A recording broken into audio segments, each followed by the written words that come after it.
All right, everybody, hail and welcome to the Friday night Midgard Musings live stream. Hope you are all doing well, staying safe, healthy, and strong. And welcome. So, had a lot of people hanging out and waiting in the waiting room, as it were, for the live stream to kick off. And we've got Wyatt Coverdale, we've got John Watkins, Ramblin' Rattlesnake. There you are. You didn't miss anything because we literally just got started. First comment on the live stream, Wyatt Coverdale, what's up? Almost. Well, I'm gonna count the fact that you were in the live chat or this whatever beforehand, before the actual live stream went live. You were here. You were there, counting down the minutes. So not really sure how long this is going to be going on for tonight, everybody, because tomorrow is my anniversary. Unknown Survivor, there you are, my dude. I was hoping that you would be here all the way from Australia. You know, last live stream we had, we didn't have anybody from international views. So it's great to see you here, however long you're able to stay. Got a half hour here only. Okay, so before Unknown Survivor goes anywhere, I have an Australian joke I want to tell, if you guys will permit me. So hail and welcome everybody to the live stream. If you are viewing and you haven't commented, please do so in the chat. If you want to donate to the channel monetarily and you want to support the channel monetarily, please do so through Super Chat. You can also do so by clicking on the boy, I am so unprepared. You can do so by following the Linktree link that I posted earlier. Hey, Travis. Oh man, number one in the super chats. Travis, thank you so much. Everybody else, check out the Linktree link that I just posted. I recently was I just got on Twitter. Don't ask me why it's taking me this long, or why I did it, but I did it. So I'm there. It's all in the Linktree link right down below. Check it out. Hey there, Sean Brongo. Happy anniversary. Thank you very much. And thank you, Travis, for that generous super chat donation. So hail and welcome everybody to Friday night live stream. The title of the video says that I'm losing subscribers. What is up with that? What is up with that? I gotta get a little July 28th, the channel hit 3,000 subscribers. We were climbing, and then took a tank, nosedive, kamikaze, into the mountains, gone. Lost them all, and then some. Lost a total of 8 subscribers over a day. And I'm like, what is even going on? Is YouTube broke? Is there a problem out there? Is there an issue? I don't know. But anyway, that's weird. So if you want to help the channel grow and you want to help things continue on, please share the channel out there, share this live stream out there, get some more people participating in here tonight in the double digits for the live stream. Thank you all so much for tuning in. Could be a YouTube being weird. It could be. But anyways, in the interest of my Australian friend here, Unknown Survivor, who has been super supportive of this channel, by the way, for a very long period of time. I don't even remember when the first time I saw you here, Unknown Survivor. And as a matter of fact, I don't even know your real name. But we're just going to call you Us, Unknown Survivor. I don't know when Us joined the live stream the first time or how long you've been, but you've been around here for a while. Anyway, here is a funny Australian joke. I almost said droke. It's an Australian joke. So, and then we're going to get into some other fun stuff here tonight. Not sure how long we're going to be doing the live stream, but you guys are awesome. You're wonderful. Thank you so much for tuning in. So here we go. It has been a while, right? So here's the deal. While the Unknown Survivor is here, while Us is here, Us is me and you is us and we are we and all that fun stuff. Anyway, here's the deal. I was watching an Australian cooking show on TV the other day. And the audience who were completely Australian, gave an applause. They were like ranting and raving. They were loving the fact that the cook or the chef, whatever, was making a meringue, right? Part of the challenge or part of the cooking show, whatever, was that they were making a meringue. Now, it struck me as very odd that Australians would like this, because as far as I knew, up to this point, Australians will only boo meringue.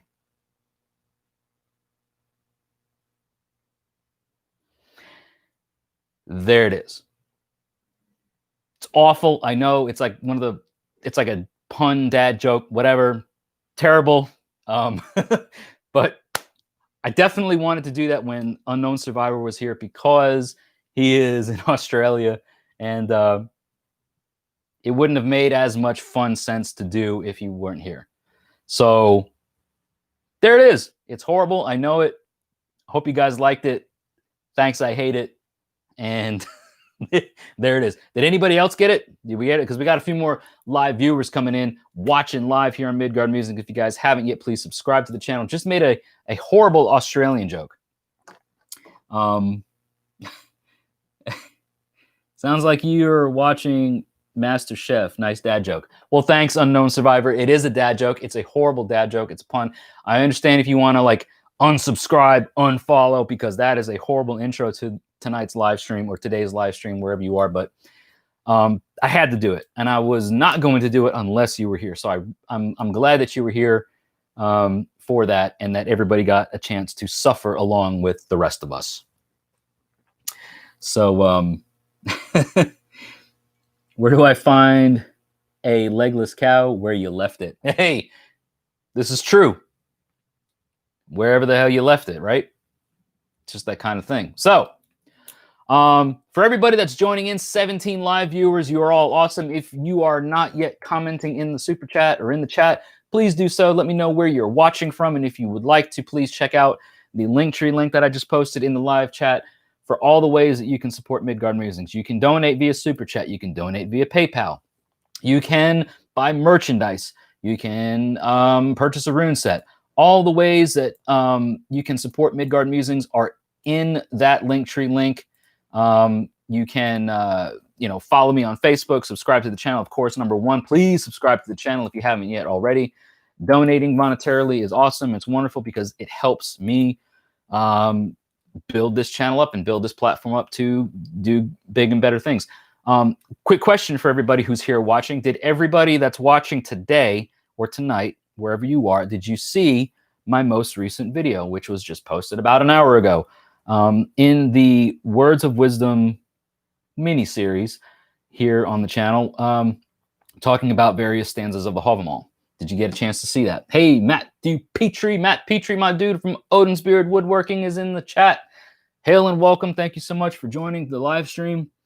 Hello there, Winchesterly, from your Dean, recent subscriber from Indiana. Well, hail and welcome, Dean from Indiana. Thank you so much for subscribing to the channel and for your support. Thanks for tuning in tonight. I like to try to do these, Friday night, or in the case of Unknown Survivor, who is in Australia, Saturday morning, afternoon live streams, who's only here for a limited period of time, which I understand, but like to do these live streams once a week and just talk about various things, get a little bit of discussion going on. I'm actually hoping to have somebody pop in later on, at least at some point, to talk about a important book in I've talked about this book a lot. It's We Are Our Deeds by Eric Wodening. So hopefully Brad, if he gets to join in the live stream and talk a bit about it, he just got the book today. So maybe we get a chance to talk about that sort of stuff, maybe some readings from the lore. And as I mentioned before, or maybe alluded to before, maybe didn't mention it before, but in addition to this whole, like, I'm losing subscribers, it's a tragedy, please help me out. Tomorrow or later on today, wherever you are in the world, August 1st, Saturday, August 1st, I am going to be celebrating my 5-year anniversary with my wife. We haven't been married for 5 years, but we have been together and courting, dating, whatever you want to call it, 4 or 5 years. And for that length of time, it's been incredible. So August 1st is our 5-year milestone. And I'm going to show you all what she got me as an anniversary gift. It's really super cool. It's awesome. But we will be doing that at some point during this live stream. I did get her a gift, which is also really awesome. I don't have like a picture or whatever to show you. And I'm not going to like bring it out here, but it's like a storybook, a handmade kind of hand, like the contents of this storybook are things that I did and made and crafted or whatever to get her for her. So she's got that. I've got this thing that I'm going to be showing you all here in just a little bit. I'm going to try and keep up with all the comments. So haven't checked it out yet, John Watkins. Well, that's cool. Just check it out when it's convenient for you. It's up here. Hey, Devin Rose, Devin from Colorado. Awesome. Devin from Colorado, all the way in the mountain range, standard mountain time. You're an hour behind me in Tennessee. So if you haven't yet, please check out the Linktree link that I posted earlier. If you want to, donate monetarily to the channel, feel free to do so by clicking on the super chat option. Thank you, Travis, earlier for doing that. Here is the Linktree link in case you missed it. But all of you are wonderful, and we're going to get into some fun discussions tonight. I'm going to probably allude a little bit to the fact of what's going to be my next video coming out here on the channel. But Devin Rose says, hello from Colorado, pretty new sub, and to the faith, haven't watched the newest video yet because you were working and when it dropped. This channel has been great for you. Well, thank you so much, and hail to you, Devin, all the way in Colorado. I love Colorado. I've been there numerous times for work over the years. Haven't been there in quite a while. I love Colorado, and if I could be any other place besides Tennessee right now, if it wasn't for my family in New York, I would probably be like Colorado, Wyoming, Utah, areas out there like that. I love it out there. It's a beautiful country, and I've loved every trip that I've had out in that area.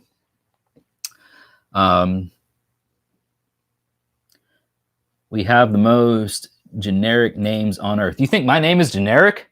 You think my name is generic?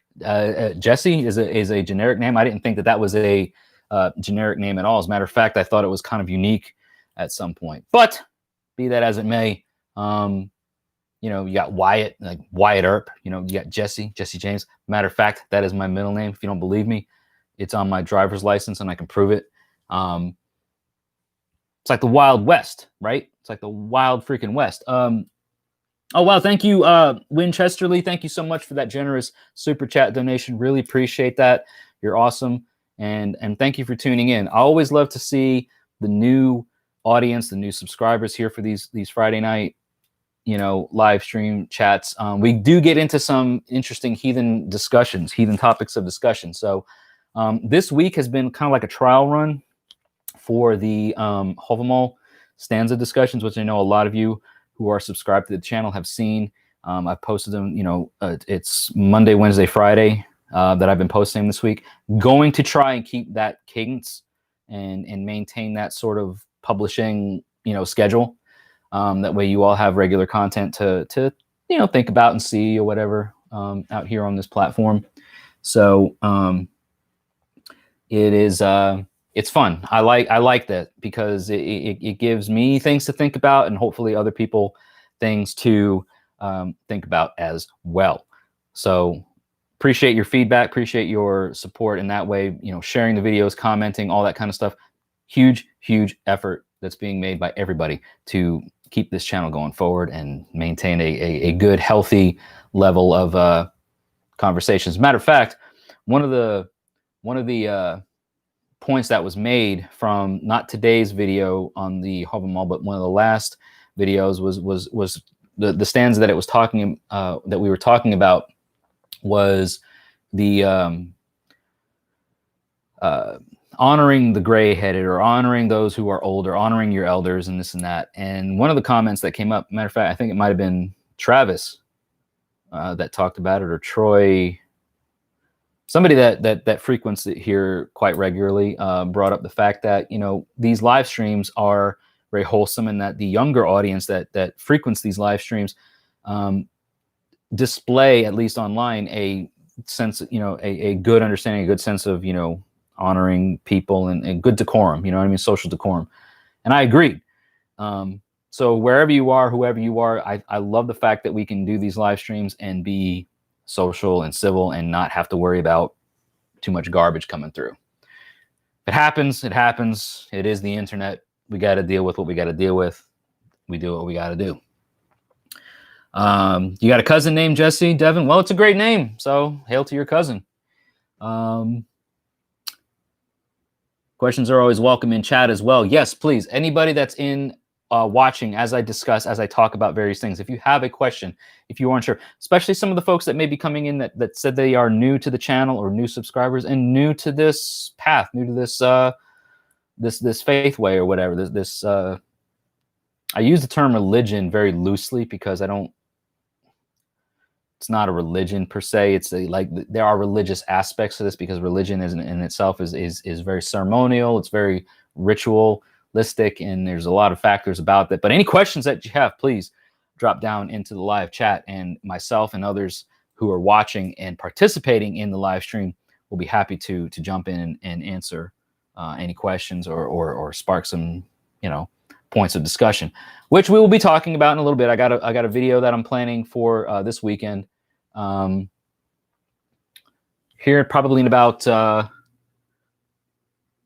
it is a full lifestyle, right? Unknown Survivor. It is a full lifestyle. It's your faith way. It's the way you live. It's not just a hat that you put on at a certain point in time or certain days of the week or certain months of the year. It is the clothes you wear. It is the air you breathe. It is everything about you that makes you who you are. It is a lifestyle. So I do just kind of want to, while Unknown Survivor is here, let's maybe get into the before we get into too much of the philosophical stuff. While he's here, I do want to share with everybody as much as I can the gift that my wife gave me for our 5-year anniversary of celebration of our love and of our commitment to each other, right? So like Matt says, it's not what you believe, it's who you are. What you believe makes up who you are, and has a factor that is played into who you are, but it is 100% that. I'm fully on board with that. So here we go. My wife got this for me for our anniversary. Again, not a wedding anniversary, but a 5-year celebration of our commitment to each other and our love for each other. So I don't know if I were to have gotten this without any context included, I would not know what this is, right? And that's what it was. Like, I got this in a box, I opened it, I looked at it, and I'm like, Norse tradesman, no idea what's in here, right? Do you guys have any idea what's in here? Just by looking at this really handsome burlap bag, right? No real necessarily it's hard to tell, right? In context, what this could possibly be. Any idea that you want to guess as to what this item is? Drum, Travis. It's a great guess based on the round shape of it. But point in fact, it is not a drum. Looks like a drum. It does look like a drum. Oathring, Matt Petrie, also no. So here's what it is. And first of all, I'm going to, it's going to be interesting how I reveal this all to you. It's really exciting because when I first looked at it, when I first saw it, I was like, what in the world is even this? Had no idea. And then it wasn't until a certain item was brought out that kind of brought the whole thing together, the whole package together, that I'm saying like, this is awesome. Okay. It is not a drum catcher, John Watkins. Jesse got a crown. No. Well, that's not a crown. So here we go. Here's item number 1. It is wooden and it has many holes. Now, here's, I'll show it this way. All right. So at this point of the game, at this juncture of the game, right, looks like a piece of wood, a tree trunk perhaps, that has just a whole bunch of holes drawn through it with runes going down all over the place, all through the side. We've got Algis, right? We've got Urus, and then we've got Onsus. We've got Onsus reversed, and then we've got Tiawaz. Now, what purpose could this possibly serve? It's what do we got? 1, 2, 3, 4, 5, 6 holes. What could a piece of wood with 6 holes in it with runes all around it potentially serve? What could this possibly be? I don't think anybody's going to guess it. Dog's blunt holder. A Snoop Dogg's blunt holder. Hey, you know, if you got a spliff that size, you are on it, man. A frisbee, bottle in the middle. Matt Petrie just said something that is interesting, very observant. So here are some of the other items that came in this gift. You guys ready?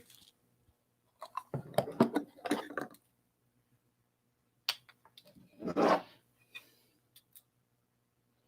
at that, little mini horns.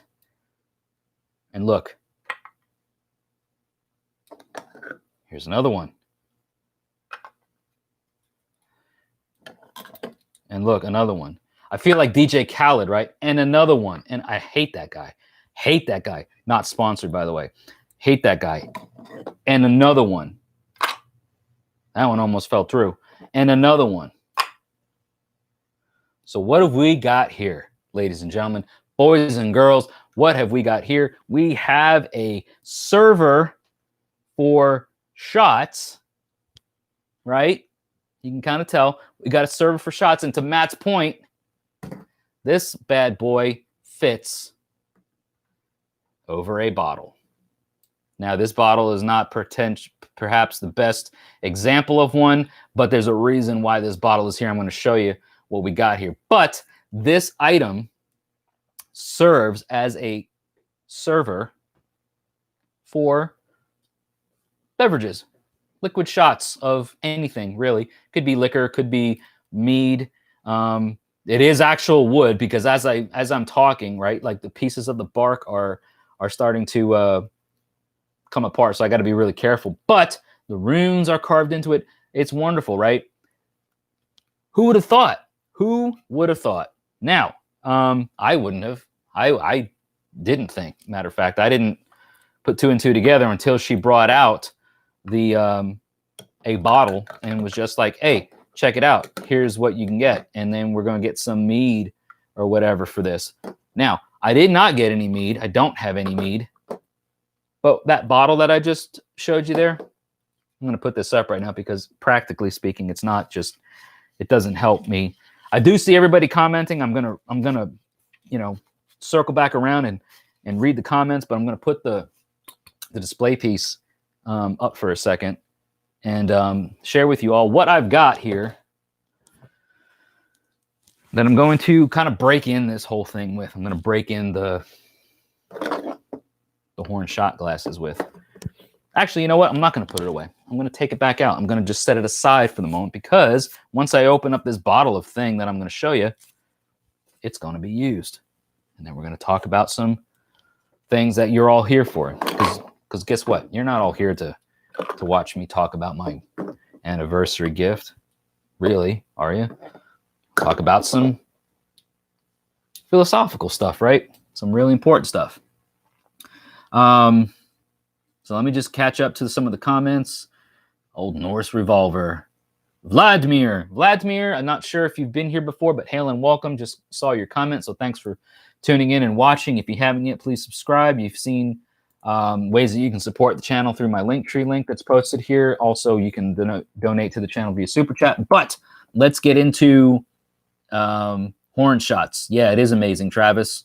Shot glasses for mead. So I guess what, guys? I do not have mead, and I do not recommend this. Okay, I do not recommend this. And most of the audience that you would talk to that talks about the preservation of drinking horns would not recommend this either. But we're going to do it just for the sake of this video for two reasons. One is they're not the liquid that I'm about to pour into these vessels it's not going to be in there for very long. Also, the alcohol strength of what I'm about to pour into these vessels is a little bit higher than mead, but not as bad as what it could be. So, I went and got scotch today because you need scotch, right? I need more scotch. Those who know. When I walked into the store, there was this salesperson standing. And just for context, right? Like, I'm in Tennessee.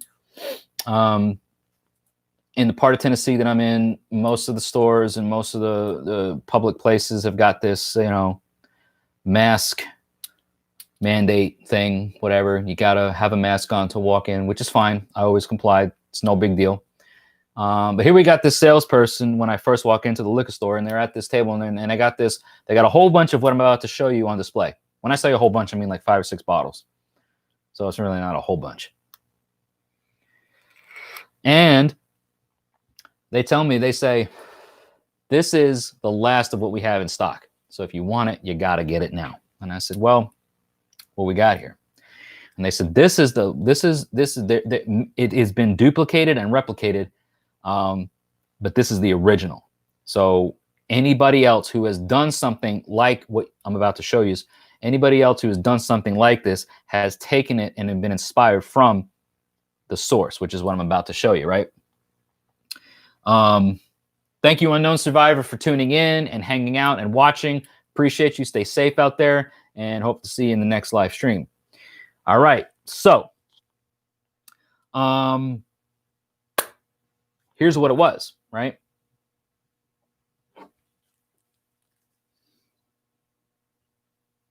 You guys have ever heard about this or seen it or tasted it or known about it, but this is called Screwball, and it is a peanut butter whiskey. You might be shocked to know that it contains peanuts. Certainly shocked me, and it was alarming because I'm like, whoa, who would have thunk it? But anyways, the label is quite simple. It is just a silhouette of a sheep.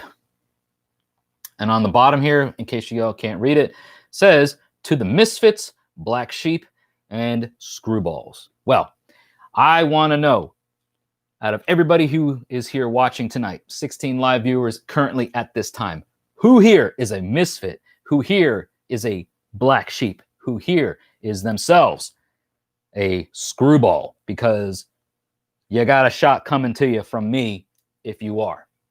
I know I'm at least one of those three. I might be even all of those three. So tell me down in the comments down below, are you any one of those things that I just mentioned? Hello, Thorin Skaggs. Thorin Skaggs, what an awesome name. Thanks so much for tuning in and watching. If you haven't yet, subscribe to the channel. I put my link tree up down here in the comments throughout the night, so please check that out. If you want to donate to the channel monetarily, you can do so through Super Chat and support the channel through your subscription, shares, likes, views, comments, all that kind of fun stuff. Go ahead and do that. You are all three, Vladimir. Yes. Take a shot of water. Matt Petrie, definitely. Got to stay hydrated. That is why I've always got water with me. It is important and critical to stay hydrated. So, you are the middle child, Rambling Rattlesnake. Devin is a misfit screwball. Well, you're a misfit screwball. Well, double shots to you then. So here we go. Here we go. I did taste this, and it's phenomenal. Like, if you like peanut butter, it's got a very peanutty taste. So here we are. We are looking at a 750 ml bottle handle, and it is a 70 proof piece of liquor. I say piece of liquor. It's 70 proof. 70 proof handle. Nothing too crazy. Nothing too strange. Here's a funny story. When I stopped in and I was like walking through, and the lady was like, hey, you know, this stuff will sneak up on you. Don't let it fool you. It's 70 proof, but it'll sneak up on you. And she's starting to describe to me about how, you know, after 2 or 3 shots of this, she was like feeling it. And I'm like, honey, look, I'm here to buy scotch. I drink scotch like regularly. Like your 70 proof peanut butter stuff, we're good. We're good. So, but she started telling me about all the ways that you can use it. She's like, yeah, you know, if you add this to like what she said, she said cranberry juice or grapefruit juice. She's like, it tastes like a peanut butter and jelly. And I was like, that's nuts, right? That's wild. But anyway, we're not going to do that right now. We are going to do a shot. We're going to do a shot of this peanut butter whiskey.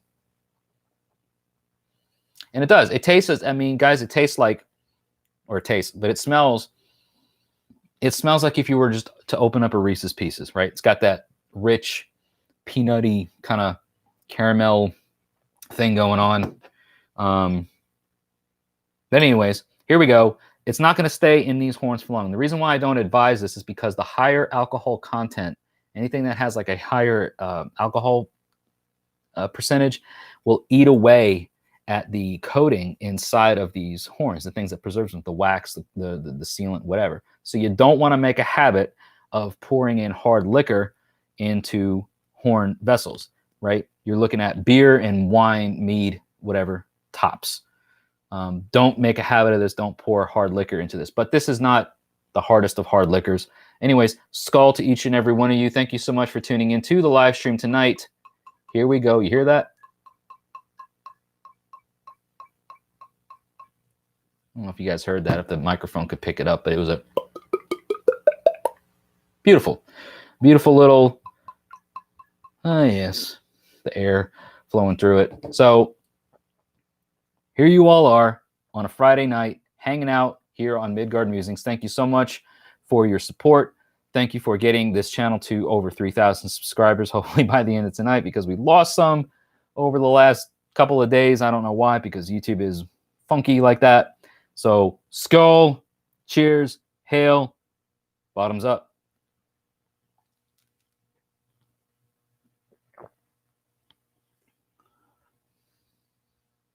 Now, I will say, let's just take a shot of water too to be safe, and let's also do this number right here because I don't want some residual stuff eating away at these fine receptacles. Always stay hydrated. Drink responsibly.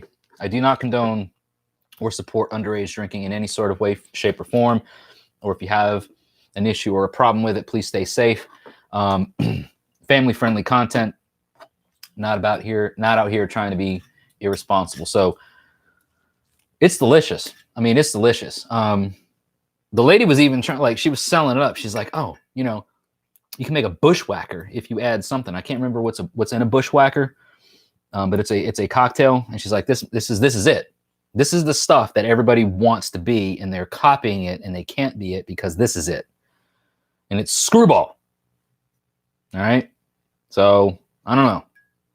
For all the misfits, for all the black sheep, and for all the screwballs out there, that one's for you. All right. So, matter of fact, what we're going to do is we're going to set this right here on the side. You might not be able to see it all, but that's what we're going to put this sucker on. Sorry for shaking. But that's what we're going to put this sucker on. We're going to throw these little bad boys around a circle right here. You know, set them where they be, and boom, there we go. So anytime, I might just feel the inkling to take this sucker off and have another one to celebrate everybody. But for right now, it's kind of in the way, but we're going to just keep it right there. So yeah, whatever's in a bushwhacker, right? Thank you all for cheers and the skulls and the toasts, right? For everybody being here. Oh, let's see here. What are we talking about tonight? Dusty Sizemore, what's up? Mix it with chocolate liqueur. Got slammed on Reese's all night. See, now this tastes like it would make a good Reese's shot if you had the right. So we're talking like maybe I don't know, Kahlua or any sort of chocolate liqueur. because that tastes like a Reese's peanut butter cup, straight up, just like that. I imagine if you had like a chocolate liqueur or chocolate milk or any sort of mixer, you are going to be, and that's probably why the lady was telling me when she was like talking me through it. She's like, you want to buy this because it's going to sneak up. It's probably what it was. She's like, you add this to a mixer, and next thing you know, it's white girl wasted. So whatever. So Skull, John, Skull, Devin, Skull, Winchester Lee, Skull Wyatt, Matt, Ramblin' Rattlesnake, John Watkins, we got Dusty, Devin, Vladimir. Awesome. So the subject for this Sunday's video, I want to just give you guys a little bit of insight because you're all here hanging out and we're all here talking. The subject for my next video, my next full-length video subject is going to be on the topic of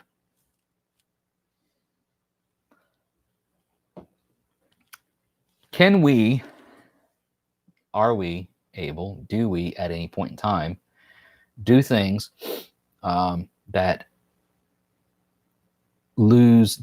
cause us to lose favor, or that dishonor, in a way, lose favor with the gods, that make an individual, or that could potentially make an individual feel like the gods have abandoned them? Is that even a thing? Is that a concept that is thought of or absorbed in Germanic heathenry? So that's going to be the topic of discussion for my video coming up this weekend, which I hope to shoot and publish late Sunday night, Monday morning. I got to get a better schedule, because usually I will shoot my videos on Sunday, and then by the time I do my post editing and everything else, by the time it gets up, it doesn't. I might be refiguring when my videos go out, but as of right now, that video will hopefully be out Sunday night. Don't have a specific time because, again, I am horrible at planning ahead and doing stuff. I've got a lot of content, a lot of ideas that roll around. People suggest certain things.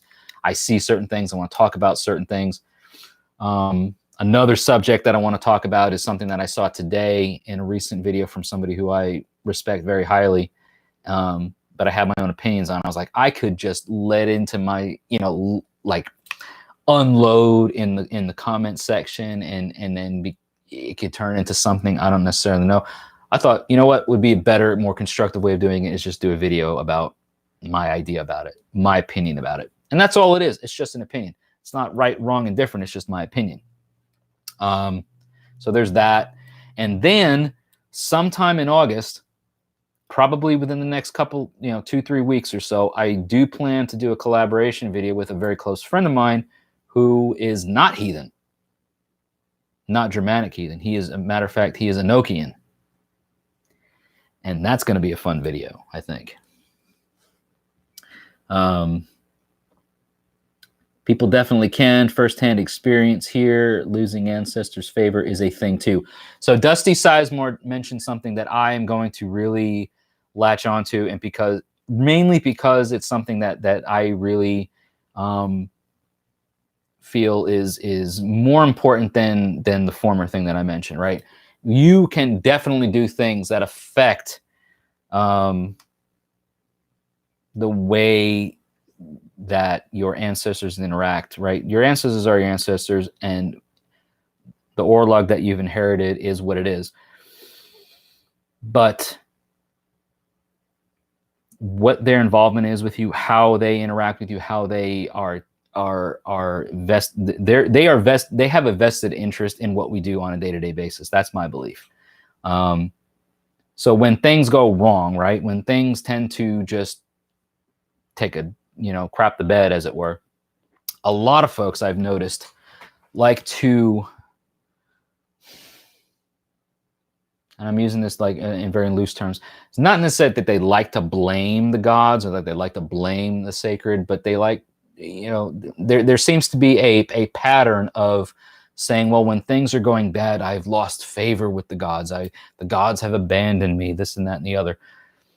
And I contest that when things go wrong, that is even a factor. I contest that.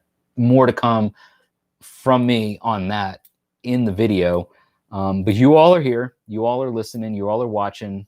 We're here live, streaming, hydrating, vaping, sipping whiskey, tasting peanut butter whiskey, vintage whiskey, by the way, from Screwball. I say vintage like I know what I'm talking about. Who even knows? They say that this is the original.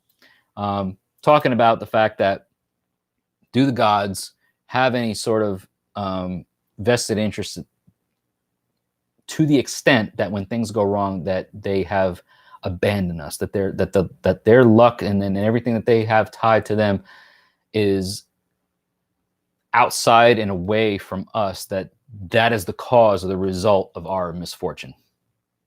More to come on that in the next upcoming video. So it's a very touchy subject. I think there's going to be a lot of interaction. At least I hope there is going to be a lot of interaction, a lot of opinion about that, because just the way that that people tend to associate our relationship as humans and as people, that beings that exist within the profane, our relation to the sacred, how the profane and the sacred exist or coexist, and all that kind of stuff. It's going to be a very interesting discussion, I think, overall and in the long run.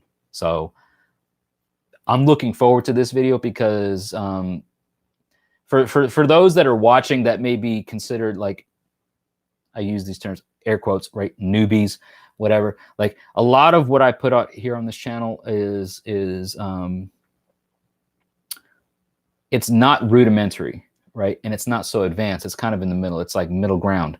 But some of the stuff, depending on who my guests are and where I go in my mind and what I talk about, tend to get into some of the more advanced worldview of heathenry, which is what I was hoping for, is that we get Brad. I'm not sure where Brad is at this point, because Brad, who I'm friends with on Facebook, did purchase and receive the book We Are Our Deeds. So I was hoping that we could get into some discussion about We Are Our Deeds, and some of the any topics of discussion surrounding that, because I have the book here, willing to open it up, talk about it, and discuss any key points of interest, right? So for those in the audience who are watching that aren't familiar with We Are Our Deeds, it is a book. Its author is Eric Wodening. You can find it online at a very astronomical price if you just Google We Are Our Deeds by Eric Wodening. Amazon's going to try to charge you an astronomical number of price for this book. Please, please, please, when and if you decide to purchase this book, buy it off of Lulu, because you're not going to spend more than $20. I think right now on Lulu, it's like between $15 and $17. So it is, I consider it to be one of the more important pieces of literature that you should include in your library if you are approaching heathenry from a Germanic heathen worldview, because it is morals and ethics and thu, or laws and stuff, that were understood and deemed as so here's the name of the book, right? It's We Are Our Deeds, the Elder Heathenry, its Ethics and Thu. And Thu is law. Okay, this is what the book looks like. This is how thick it is. It's not a very tedious read when it comes to length, right? Between 15 and $20 with shipping on Lulu. So I support it. I want you guys to get it, because if you are approaching heathenry from a specific worldview, like if you're trying to develop your worldview of heathenry from a Germanic perspective, this book will definitely help you. It has helped me. So I advocate it. I'm not sponsored in any way, even though several years ago when I first started this channel, I started talking about this book. Some of the people who are part of the formation of this book and the publishing and the authoring of this book, pretty much in no uncertain terms, reached out to me and was like, you have no business talking about this stuff. Do not talk about it on your channel in any sort of constructive or discussion sort of way. So I'm not trying to dissect this book in any sort of way. I'm not trying to breach any sort of mutual agreement that myself and the publishers and the authors and stuff have, but this book is invaluable. It's a great start. It will help you build your understanding of what an arch-heathen worldview from a Germanic perspective could be and would be. So Wyatt Coverdale is asking a question. Thank you for commenting, everybody. Sorry for the rants. Let me just catch up to the comment sections. Wyatt Coverdale says, how do we know that history actually happened? What if time began when you were born and we are all just figments of your imagination, so the universe can make things make sense and have meaning to you? So time is relative, I think, and time is relevant. Time is relative, time is relevant. So our perception of our existence, our perception of time and existence is what we experience, right? We experience certain things, so therefore our perception of our existence is based off of our own experiences. The things that happen outside of those specific experiences and those specific instances get into the realm and get into the space of things that cannot be explained. And so for me, when things happen that, you know, hey, I've been here on Midgard for 36 years, nearly. You know, I've been walking this plane, experiencing certain things, living certain things, being a certain way for a certain period of time. There's more to me than just that. There's more to me and there's more to everything than just what that specific instance of existence is. Can I explain it? Can I like write it down and say like, well, this is a realistic approach to it? No. Is it UPG? Probably and mostly yes. But does and in any culture, doesn't necessarily highlighted in Norse Germanic culture or anything, but in any culture, can we not agree at least that the spiritual and the religious aspects of society and the way things were viewed by those specific cultures, was that at not one point UPG itself? Unverified personal, like somebody felt something, somebody said something, and then they said that one thing to 10 people, and then those 10 people said that thing to 20 people, and next thing you know, it became tradition, it became culture, it became that view of the collective. So that's the way I look at it. It's there's so much that can't be explained and that can't be rationalized, you know. Our perceptions of our existence are within the profane. My own experiences, my own approach to things is that there's way more that exists beyond the profane. So maybe, hopefully, Wyatt, that answered the question. And reading through the comments now, Dusty Sizemore says, see that a lot of the newer people focusing on the gods and their attention / intervention, and that you believe, Dusty believes, that our ancestors are more focused on us and our lives as individuals. I tend to agree.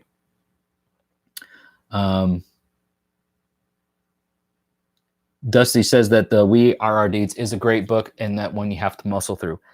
I get why you would say that, right? Because we're looking at context of things that are, you know, it's taking it from a very academic approach. Like we're looking at linguistics, we're looking at literary things, we're looking at words that don't get used, words that get used nowadays, but we're looking at like their sources, like where the words come from.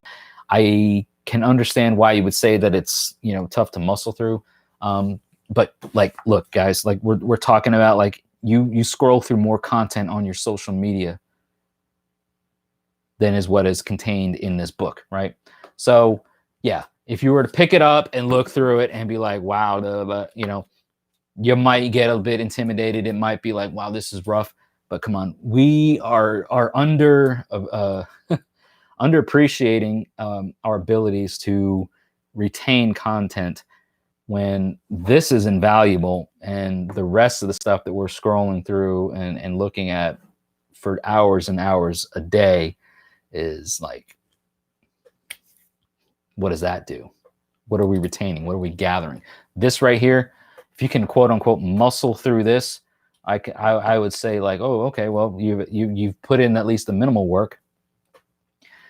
Again, just my opinion. Like, I understand where you're coming from, Dusty. Like, I understand to muscle through it, but like the benefits that you're going to get out of it is going to be just so much more than what you think you're putting into it, if that makes sense.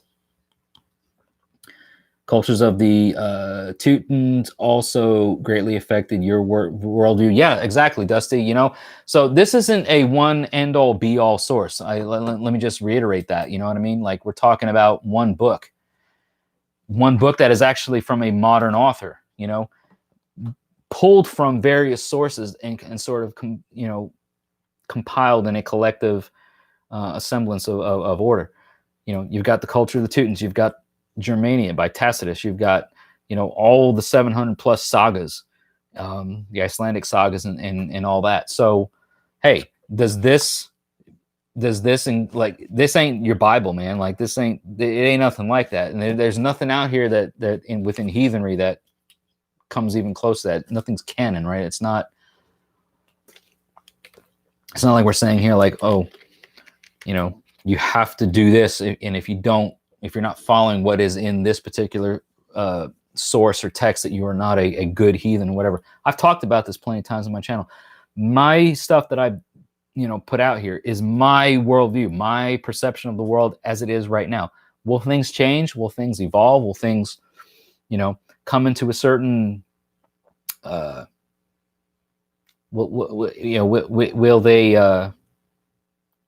will they change? Will they evolve? Will they, you know, it's not going to be, my worldview is not the same now as it was years ago. And I'm talking even in the last couple of years. So it's not out of the realm of possibility to believe that, like, we are all just sitting here and talking about the same thing, and we're all thinking about the same thing. No, that's what I think, at least I hope that's what I hope that a lot of these like live streams and these live discussions can cultivate, is organic and useful conversations, right?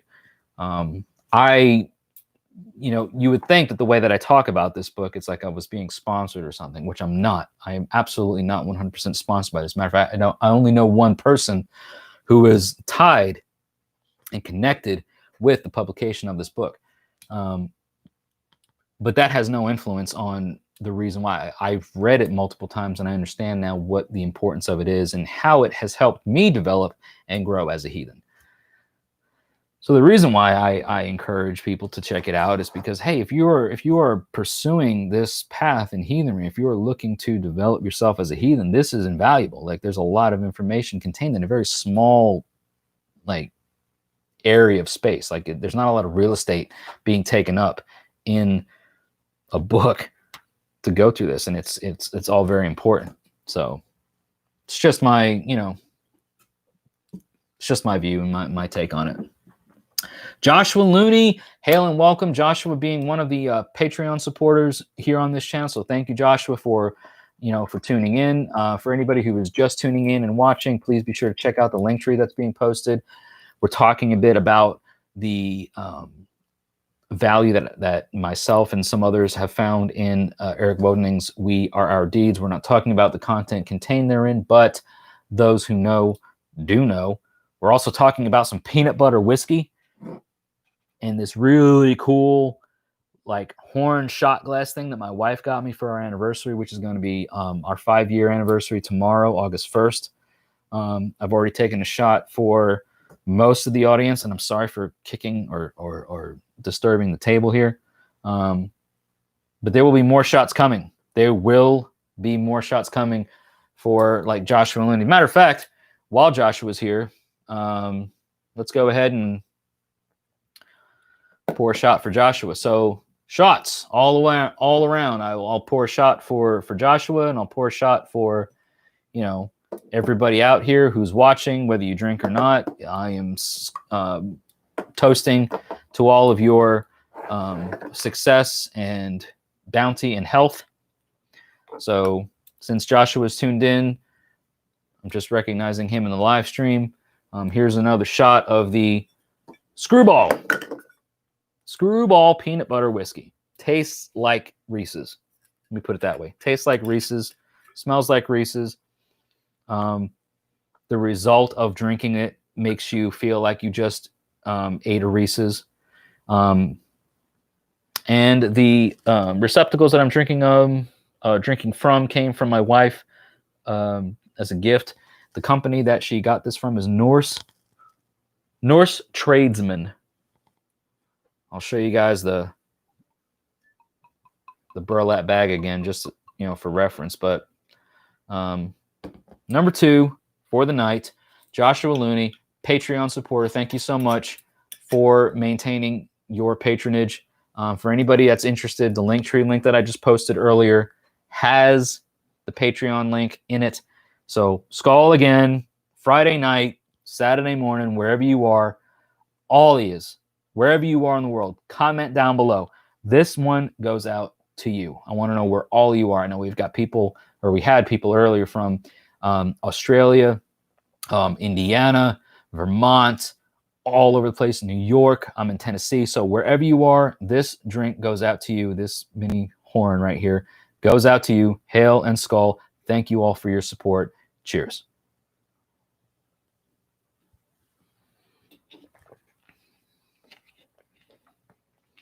Like, I mean, it really is. It's a delightful, as rich and as flavorful as it is, and like that peanut flavor. The reason I'm adding water to this is, as I mentioned before, I don't want the higher alcohol content to like eat away at any of the sealants that are in this. Because generally speaking, you do not want to add hard liquor to like horns because of the wax and sealants and all that. You don't want to do that. So that's why I just added a bit of water, cleaned it out.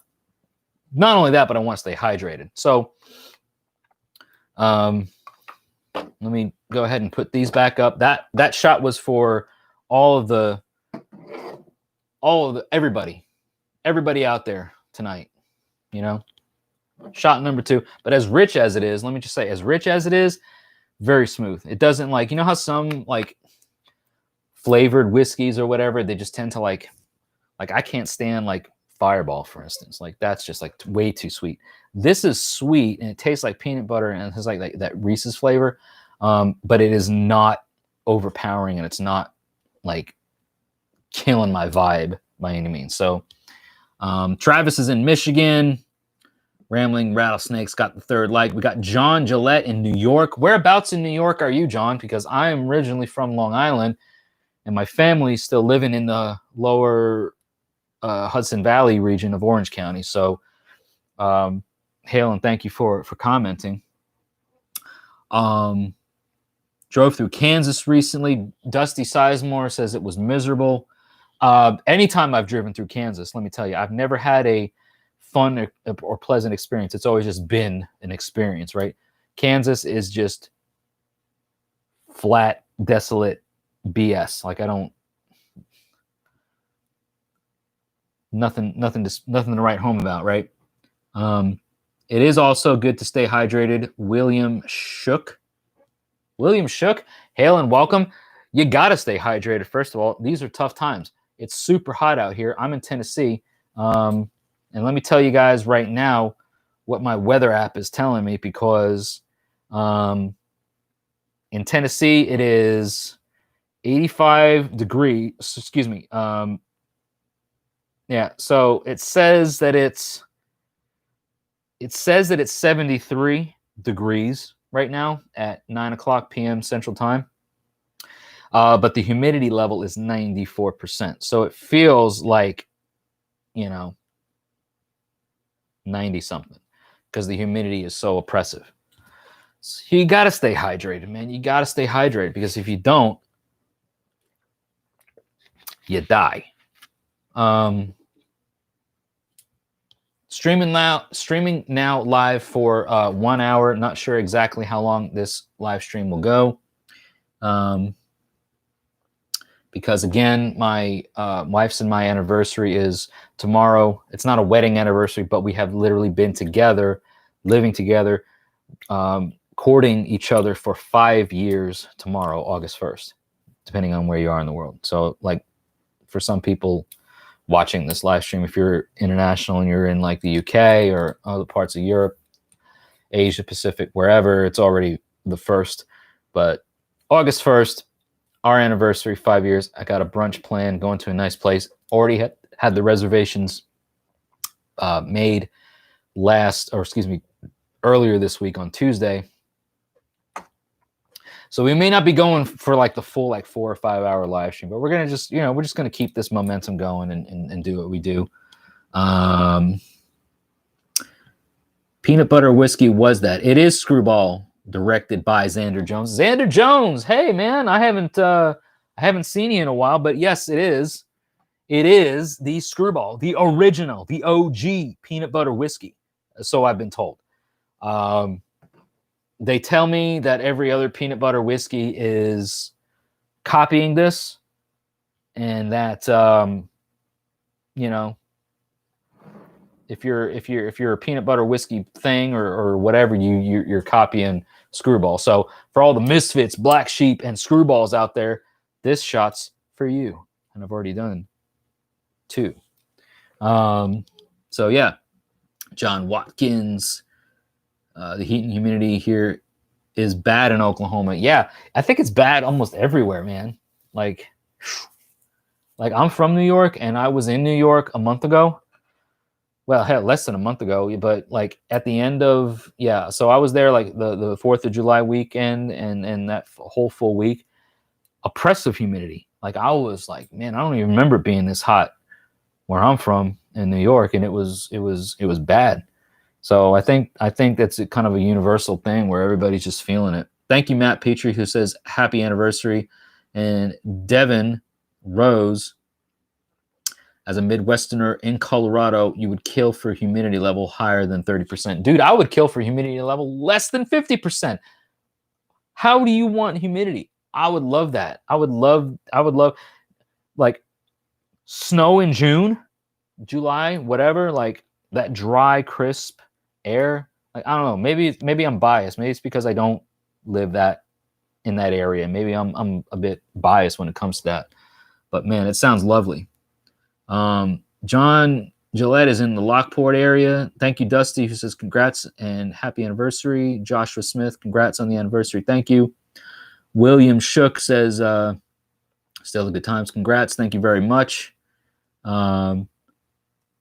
Xander Jones, I love it. I have some in your kitchen. It's the nectar of the gods. Well, my dude, I love it. Is it the nectar of the gods? It could be. It could rank right up there. Again, I'm not, one of these, I've already done 2 shots of it. One at the beginning of the show and one again recently for everybody. But it's been using these really awesome horn shot glasses that my wife got me for our anniversary, which are strategically placed inside this wooden circular plate or whatever, and then the bottle sits. So it's it's intended for mead, I guess, right? Because mead is what you drink. But all of these are horns, man. These are all various shapes and sizes of horns, and they're awesome. So I'm like, dude, I'm gonna have a get together night with a bunch of the guys. We're gonna have cigars, pipes, whatever, mead. And this sucker is going to just travel across the bottles of mead. We're just going to, fill them up, put them on there, take a shot, whatever, and just have a smoke and enjoy it. So, but tonight it's whiskey. And I don't like to put whiskey into horns because of the higher alcohol content that is in whiskey that could tend to eat away at the sealant or whatever. But That's what the water's for, right? We take the shot, drink some water, pour it in there, clean it out, make sure that we're not harming anything. It's all good. So it's all gravy. The worst part of Texas weather is the humidity in the summer. Rambling rattlesnake. Depends on which part of Texas you're from. If you're like East Texas and anything like east of Dallas, yeah, sure. I think the further west you go, the closer to like the deserts and in the higher elevations and things. Because I've been all over this country and I noticed that like once you get past Dallas and all that, like anything west, Texas is a big state. First of all, let me just say that Texas is huge, and I've been all over the state, and I love traveling through Texas. But there are definitely parts of Texas that I do not miss, and that I would not want to go back to. For instance, when I stayed in Laredo, or around the Cerro Blanca area, because you are literally on the border of Mexico, and if you are not Hispanic or Mexican, it was rough. Let me just put it that way. I stayed in Laredo for a day, and when I walked into the Denny's to eat breakfast, they were speaking to me in Spanish, and I'm like I understand what por dos means, but it's me and this other guy. It's two. We're still in the United States, as far as I understand. Like this is Laredo, Texas, U.S. Do I look like I speak Spanish?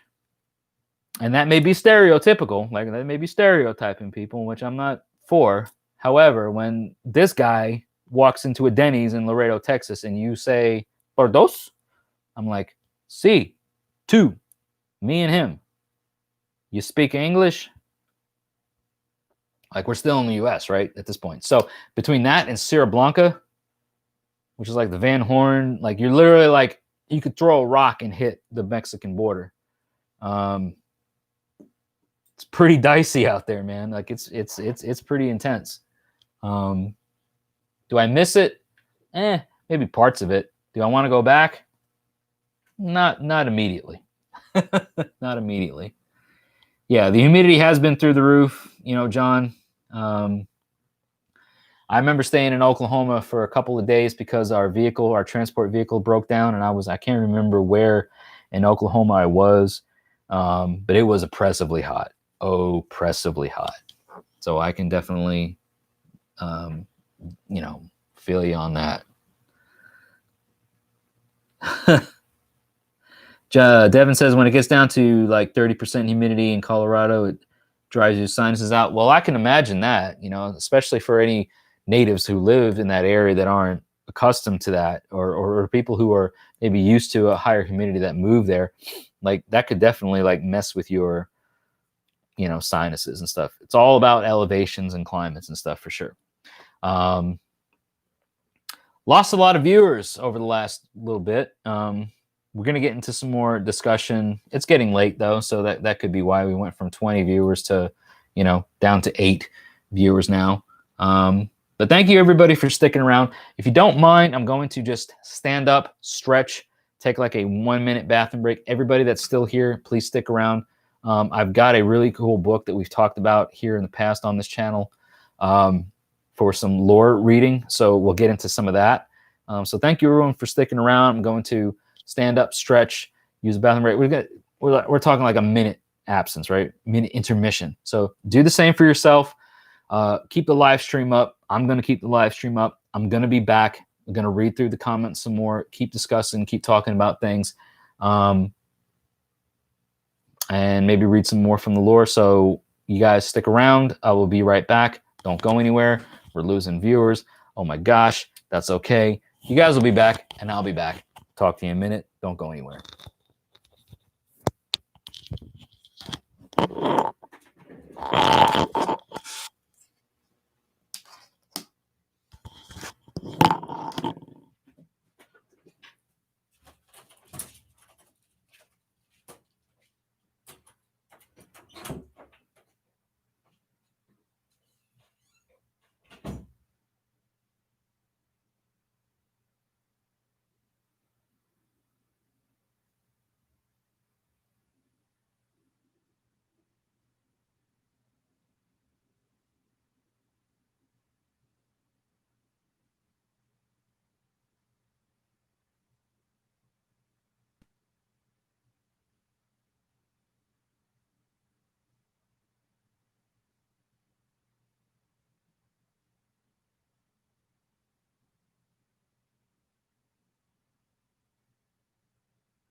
All right, folks.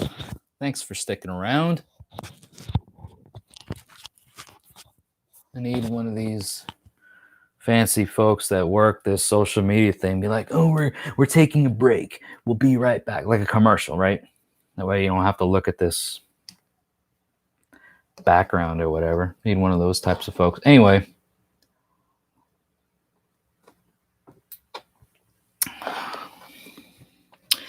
See here, we got John Watkins. Definitely feel the humidity. Yep.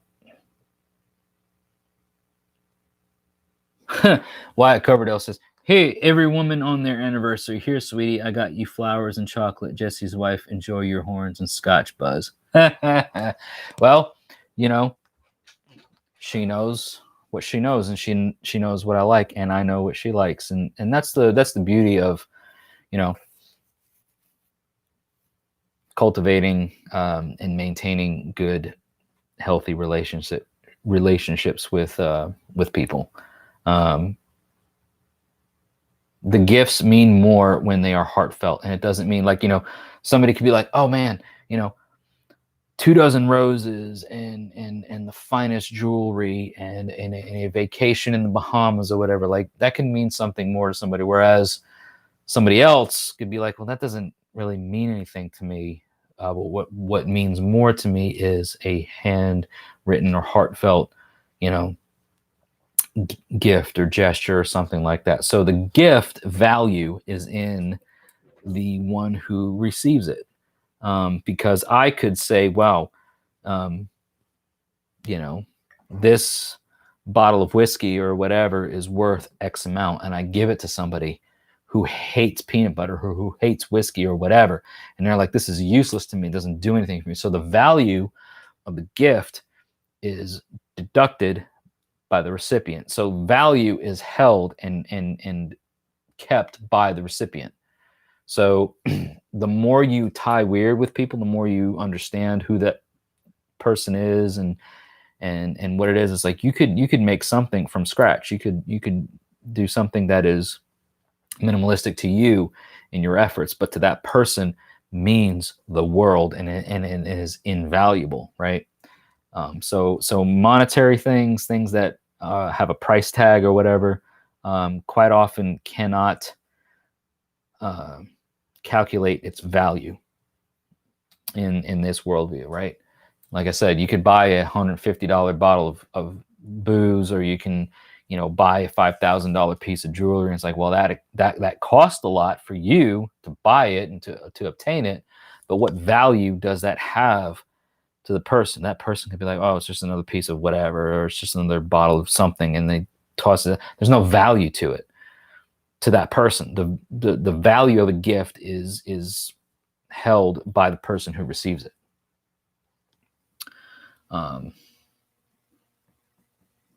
Santiago Ramos, hail and welcome. I can't read your runic writing, but thank you for commenting. If you haven't yet already, please be sure to check out the Linktree link in the description, or the live chat, you know, comments. If you want to donate to the channel monetarily, you can do so through any one of those links. You can also do it through Super Chat, which is greatly appreciated and encouraged. So we've already been streaming now live for just about an hour and 15 minutes. Let me move this sucker out of the way so that way I can get to the book that I was talking about earlier. We might revisit. We might revisit this. We might revisit this if you guys stick around for any length of time. I'm not saying that it's going away. We're just getting it out of the getting it out of the way, for that way I don't like bump into it or whatever. Also got these. You guys know what's in these bucks, right? You guys know what's in here? If you know, you know. Feel free to comment. Those will probably get used before the end of the night.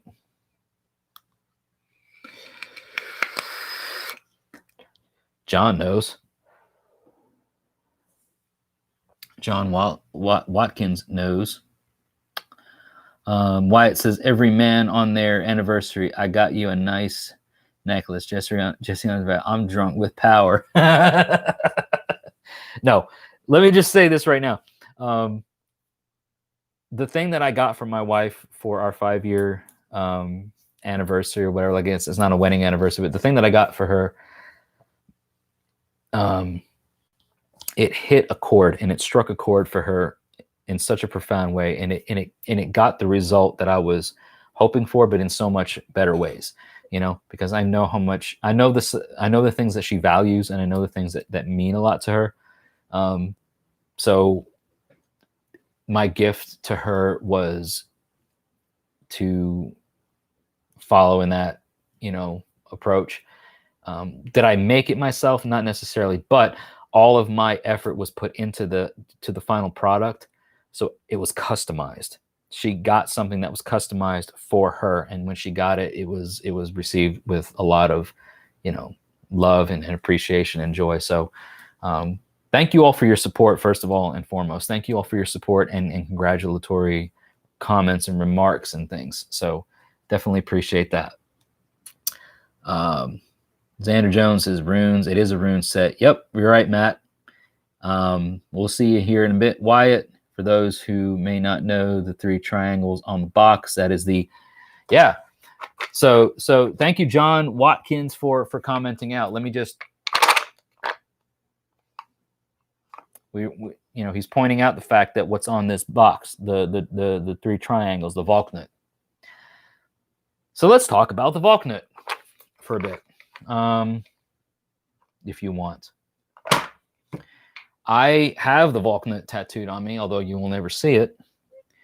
Some of you may have seen it on some of my social media posts, and some of you may have yet to see it.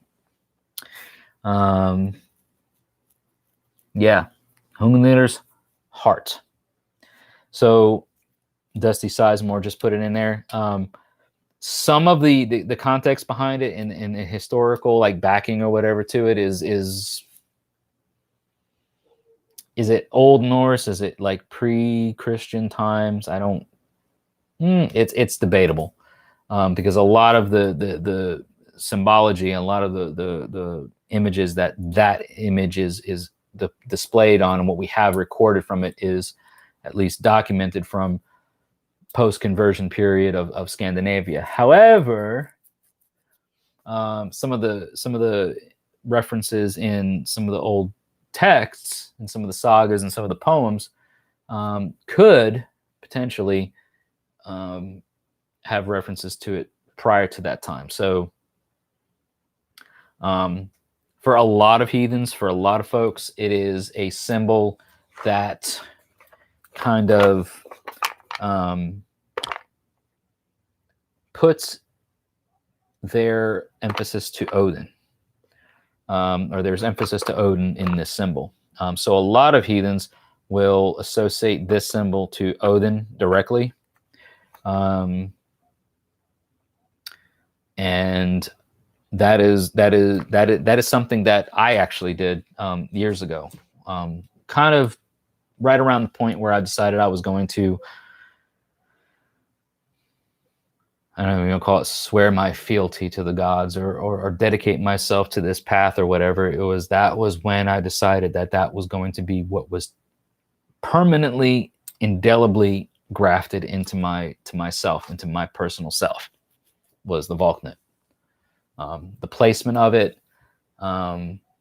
everything was very specific and kind of ritualistic in a way. You know what I mean? Like, yes, I went to a tattoo artist. Yes, I said, this is what I want.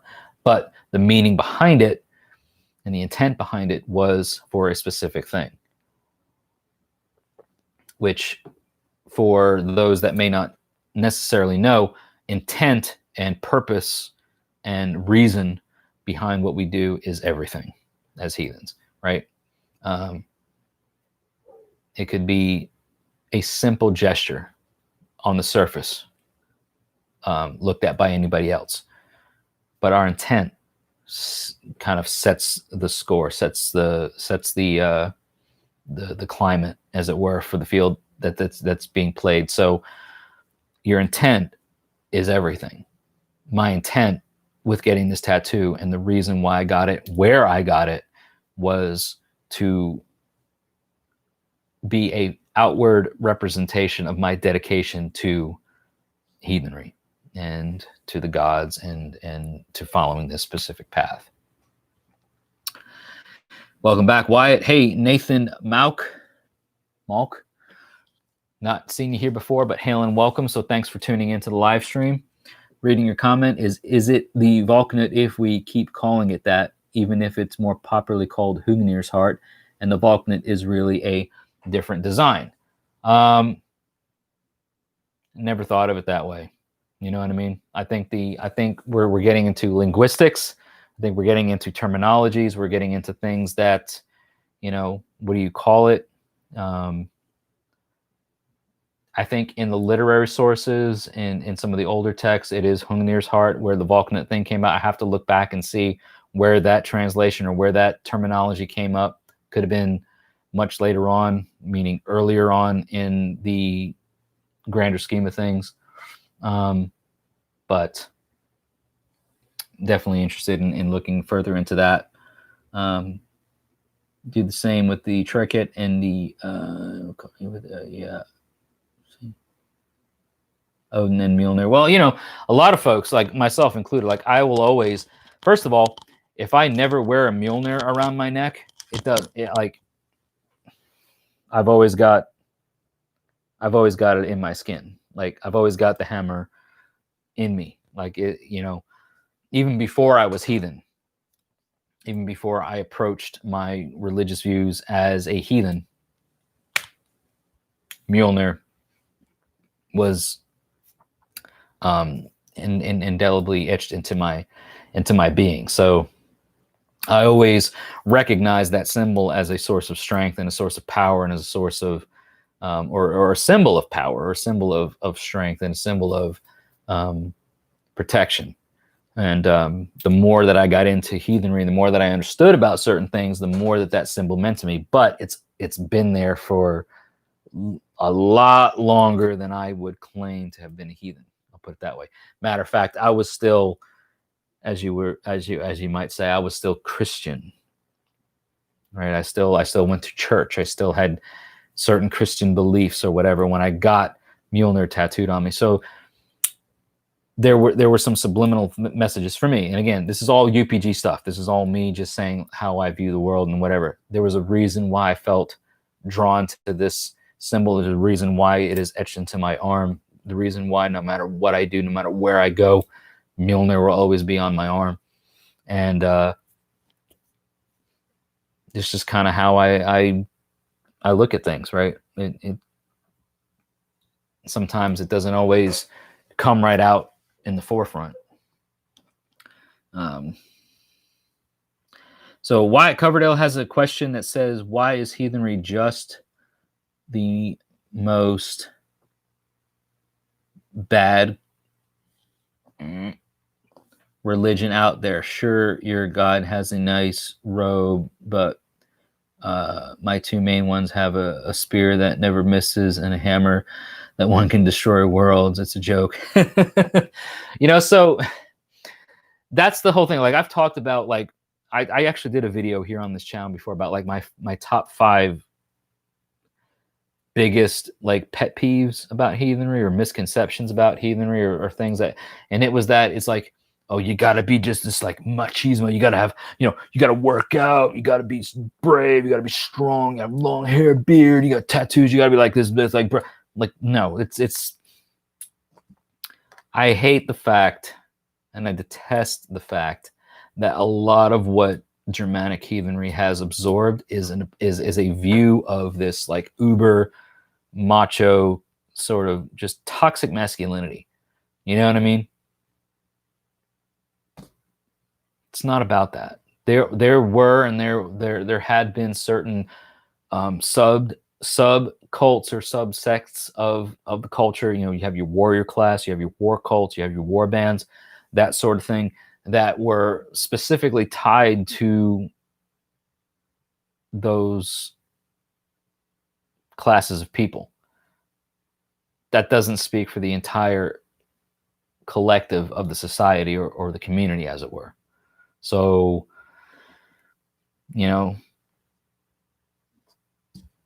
You could look at, you know, other cultures of the world, other cultures of different societies, and be like, you know, everybody in feudal Japan was a samurai, or everybody, you know what I mean? Like, no, like that was a specific thing. That was a specific focal, societal, and it had its place in society, but it wasn't everybody. Like, not everybody within a certain generation or certain centuries of Japan or whatever, and at that time period, were war cult or war band culture. So it why it's become that, I think, has been largely due to the shows like Vikings and The Last Kingdom, and a lot of the, you know, over romanticized perceptions of this Northern European, Scandinavian culture prior to a certain period, the Viking Age and before.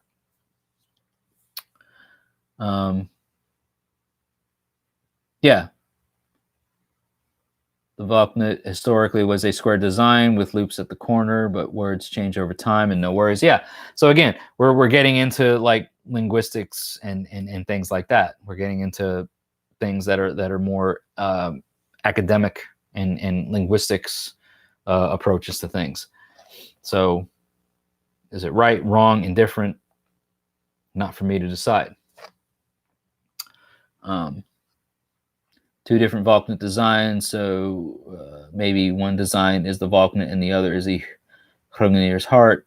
7-year-old daughter has none of that, but she's heathen to the core. Exactly. Yeah. I mean, to be heathen, it is a way of life. It is how you live. It is what you are. It's not what tattoos you have or what jewelry you decide to wear or what symbols you wear or how you wear your hair or how you grow your facial hair or what anything like that. It's pure, and it's the way you live.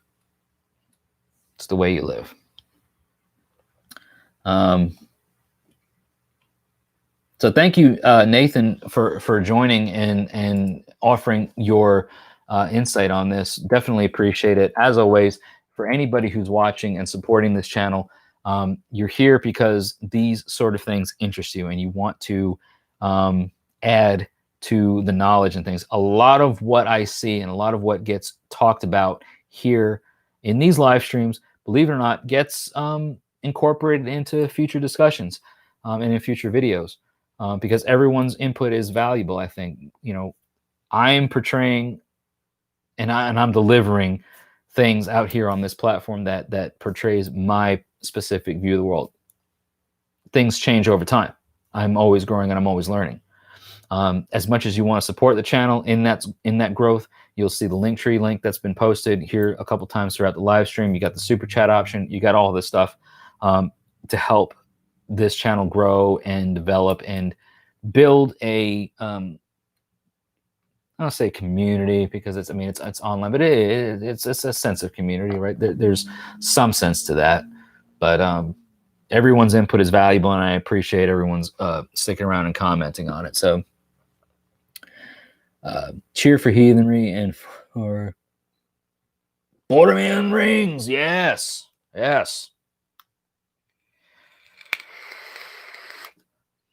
I'll drink to that. I'll skull to that before we get into some lore reading here within the last, 20 or so minutes. So let's do that. Let's take another peanut butter shot for all the heathens out there.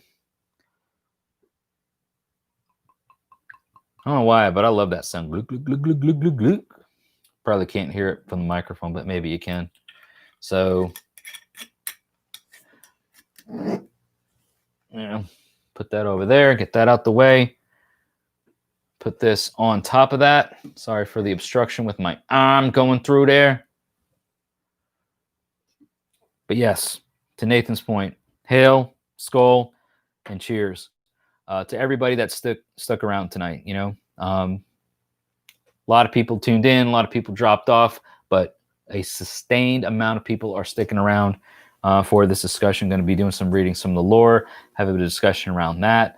My new video coming out this Sunday is going to be on the subject of whether or not we can, or whether or not we do, do a dishonor or disservice to the gods and to the sacred specifically. So hail to everyone who has stuck around for the last couple hours, hour and a half or so. Thank you all so much for your support. Skull, and cheers, and stay healthy out there. So here we go.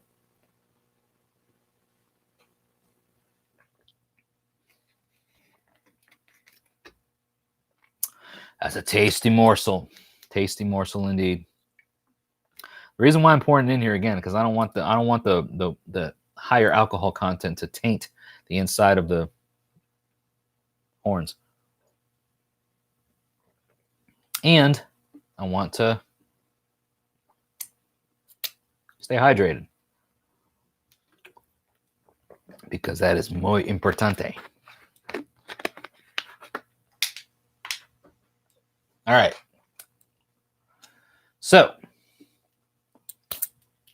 as we move along, hail and skull, Nathan. Yes, thank you so much, Nathan. Again, haven't seen you here in the live streams before, and if I have, or if you have been here and I've missed you, my apologies. But thanks for sticking around. Thanks for commenting. Thanks for sharing your insights and sharing your knowledge here too, because this is what these live streams here on the channel are about. The title may be misleading. Yes, I may be losing subscribers, but you know what? Subscribers come, they go, whatever. If you like what I do, please subscribe to the channel. That is a huge support. It costs you nothing. It's free. Everything that I post in the live stream that is in the Linktree link, that is ways that you can support the channel monetarily. It's not required, but it is appreciated. Appreciated. Talking about stories, lore, myths, that sort of thing. Yes, I vape, so sue me. Epic Tales and Myths, Norse Myths and Tales. I think this book, well, this type of book, right? These Epic Tales books, they've got ones for Greek mythology, Celtic mythology, Roman mythology, that sort of thing, whatever.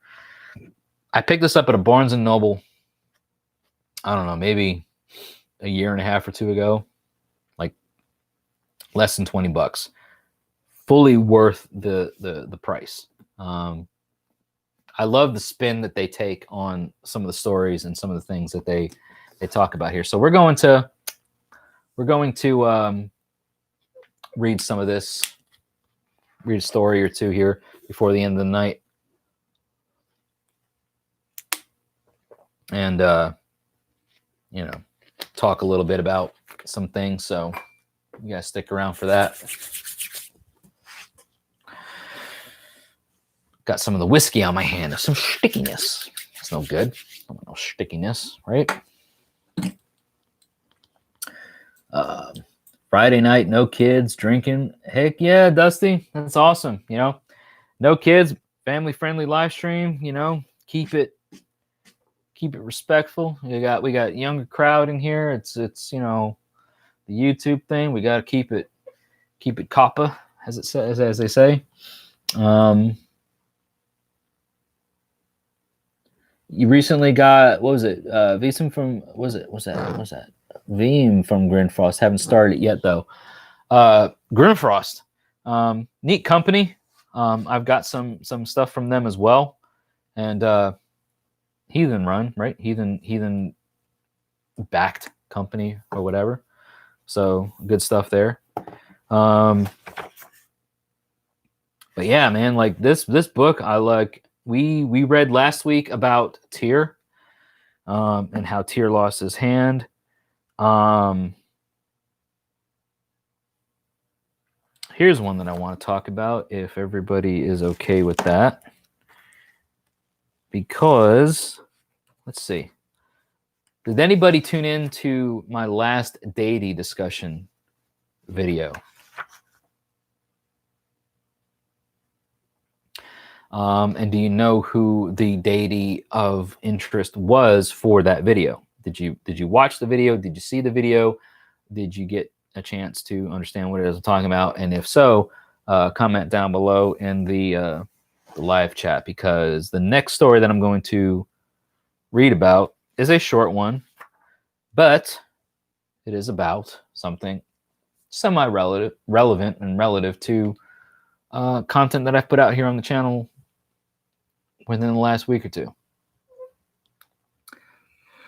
Hey, Mariah Trujillo, hail and what's up to you? Thank you for joining the live stream. It is about an hour and 40 minutes into the live stream, so thank you for tuning in. If you haven't yet, well, I already know you do because I know Mariah has been here before. You're a subscriber. You already know the business. Share it around. Let everybody know. There's a Linktree link that's posted down here in the comments of the live stream or whatever. Definitely share that around as well. Mariah says Vidar. Yes. Mariah knows. Mariah just, look here. I asked the question. Mariah pops in and within like a minute answers the question, Mariah. So hail to Mariah for answering the question. Yes, the last deity discussion was on Vidar. So if that's all right with you all, I'd like to read a little bit about Vidar.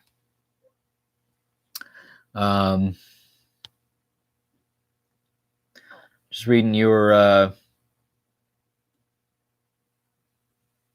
comment, Wyatt. It says, as you were saying, it is kind of a stereotype that people put on us to work out and all that, but kind of accurate. Strong masculinity is a way of connecting to Thor. Yeah, I think I'm probably, I don't know.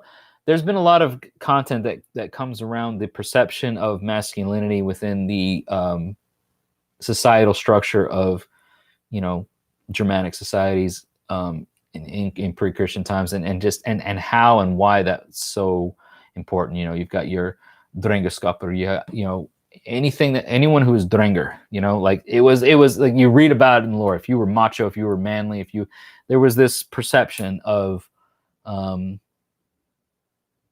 that sort of thing that hit a chord. You know what I mean? So might do a discussion about that. And plus, like again, like you read about in the lore, like just the way some of the gods were, like again, Thor being the strongest of the gods and being as action first, questions later sort of figure. There's definitely that approach to our gods, or some of our gods. May have that discussion in a later video. So anyways, so Mariah nailed it. The last deity discussion video was on Vidar. And in this book, I'm going to read to you a little bit about Vidar, if that's all right. So it is related that Odin once loved the beautiful giantess Grid, who dwelt in a cave in the desert, and that wooing her, he prevailed upon her to become his wife. So Odin has this reputation and ways about him that tends to be a bit persuasive and influential when it comes to the opposite sex.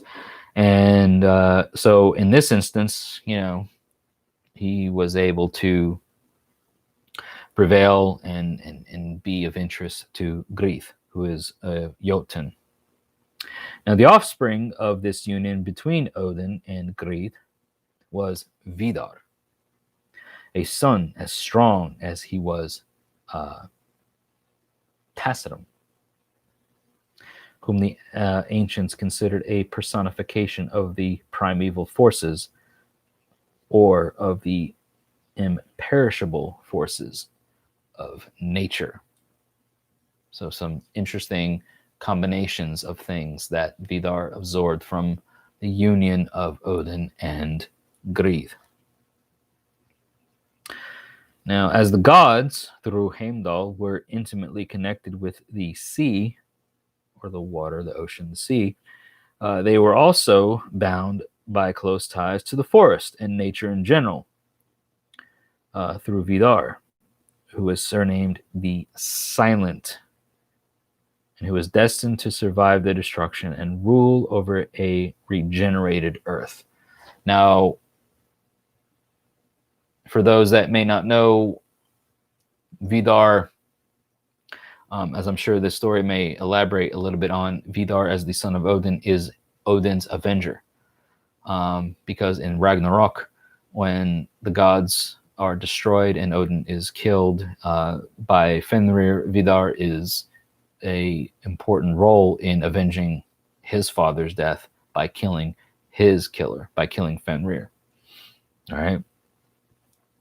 Now, this god had his habitation in Landvidi, or as is called, the wide land, a palace decorated with green boughs and fresh flowers, situated in the midst of an impenetrable primeval forest, where reigned the deep silence and solitude which he loved. These are all speculative and UPG type perceptions, I think. Now, this old Scandinavian concept of the silent Vidar is indeed very grand and poetical, as I was just saying, and was inspired by the rugged northern scenery. Who has ever wandered through such forests in a length of many miles in a boundless expanse without a path, without a goal, amid their monstrous shadows, their sacred gloom, without being filled with deep reverence for the sublime greatness of nature above all human agency, without feeling the grandeur of the idea which forms the basis of Vidar's essence? It's a loaded question. Who has ever wandered through such forests in a length of many miles, in a boundless expanse without a path, without a goal, amid their monstrous shadows, their sacred gloom, without being filled with deep reverence for the sublime greatness of nature above all human agency, without feeling the grandeur of the idea which forms the basis of Vidar's existence? Now, Vidar is depicted as tall, well-made, and handsome, clad in armor, girded with a broad-bladed sword, and shod with a great iron or leather shoe. Now, where they're pulling these sources from, or where they're generating the sources of the description of Vidar is questionable, aside from the fact of the whole shoe thing, which I talked about in the deity discussion video a week or two ago.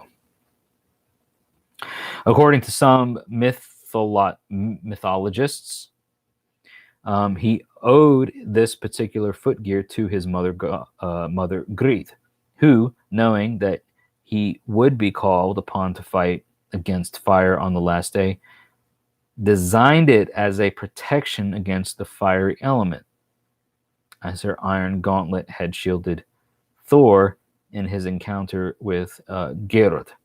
But other authorities state that this shoe was made out of the leather scraps with which northern cobblers had either given or thrown away. There is some folklore that supports the latter.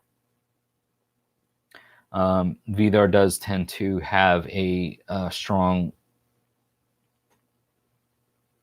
support or recognition in certain Scandinavian folklore.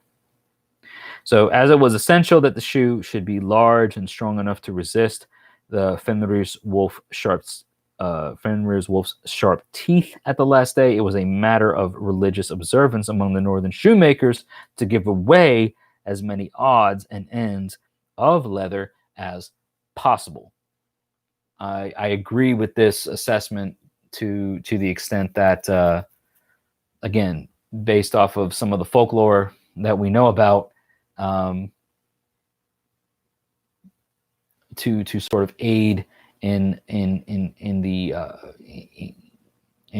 Vidar's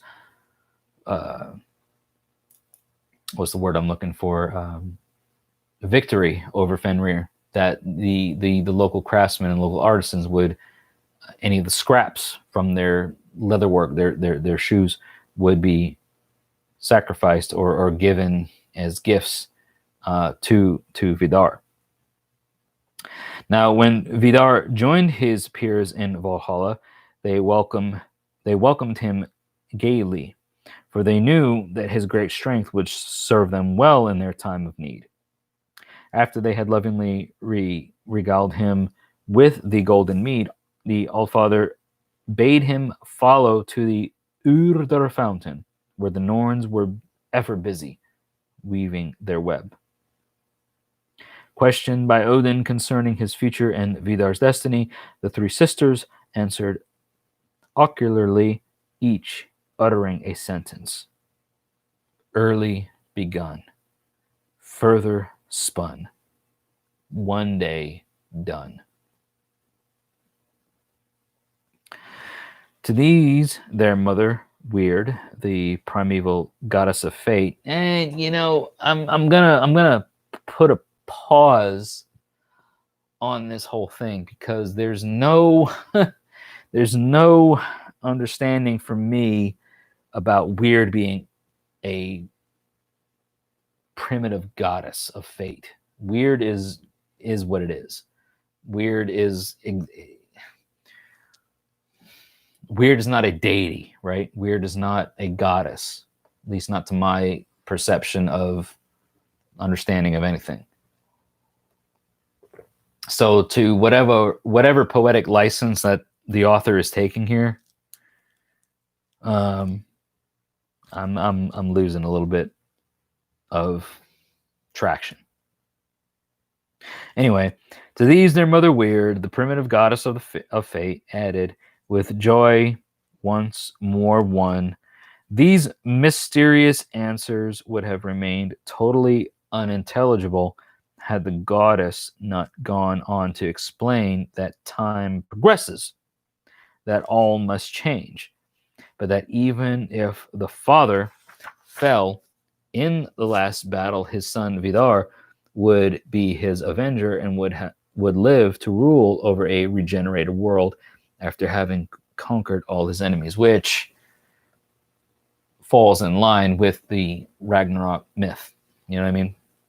Vidar avenges Odin, him and Balder and the rest others exist to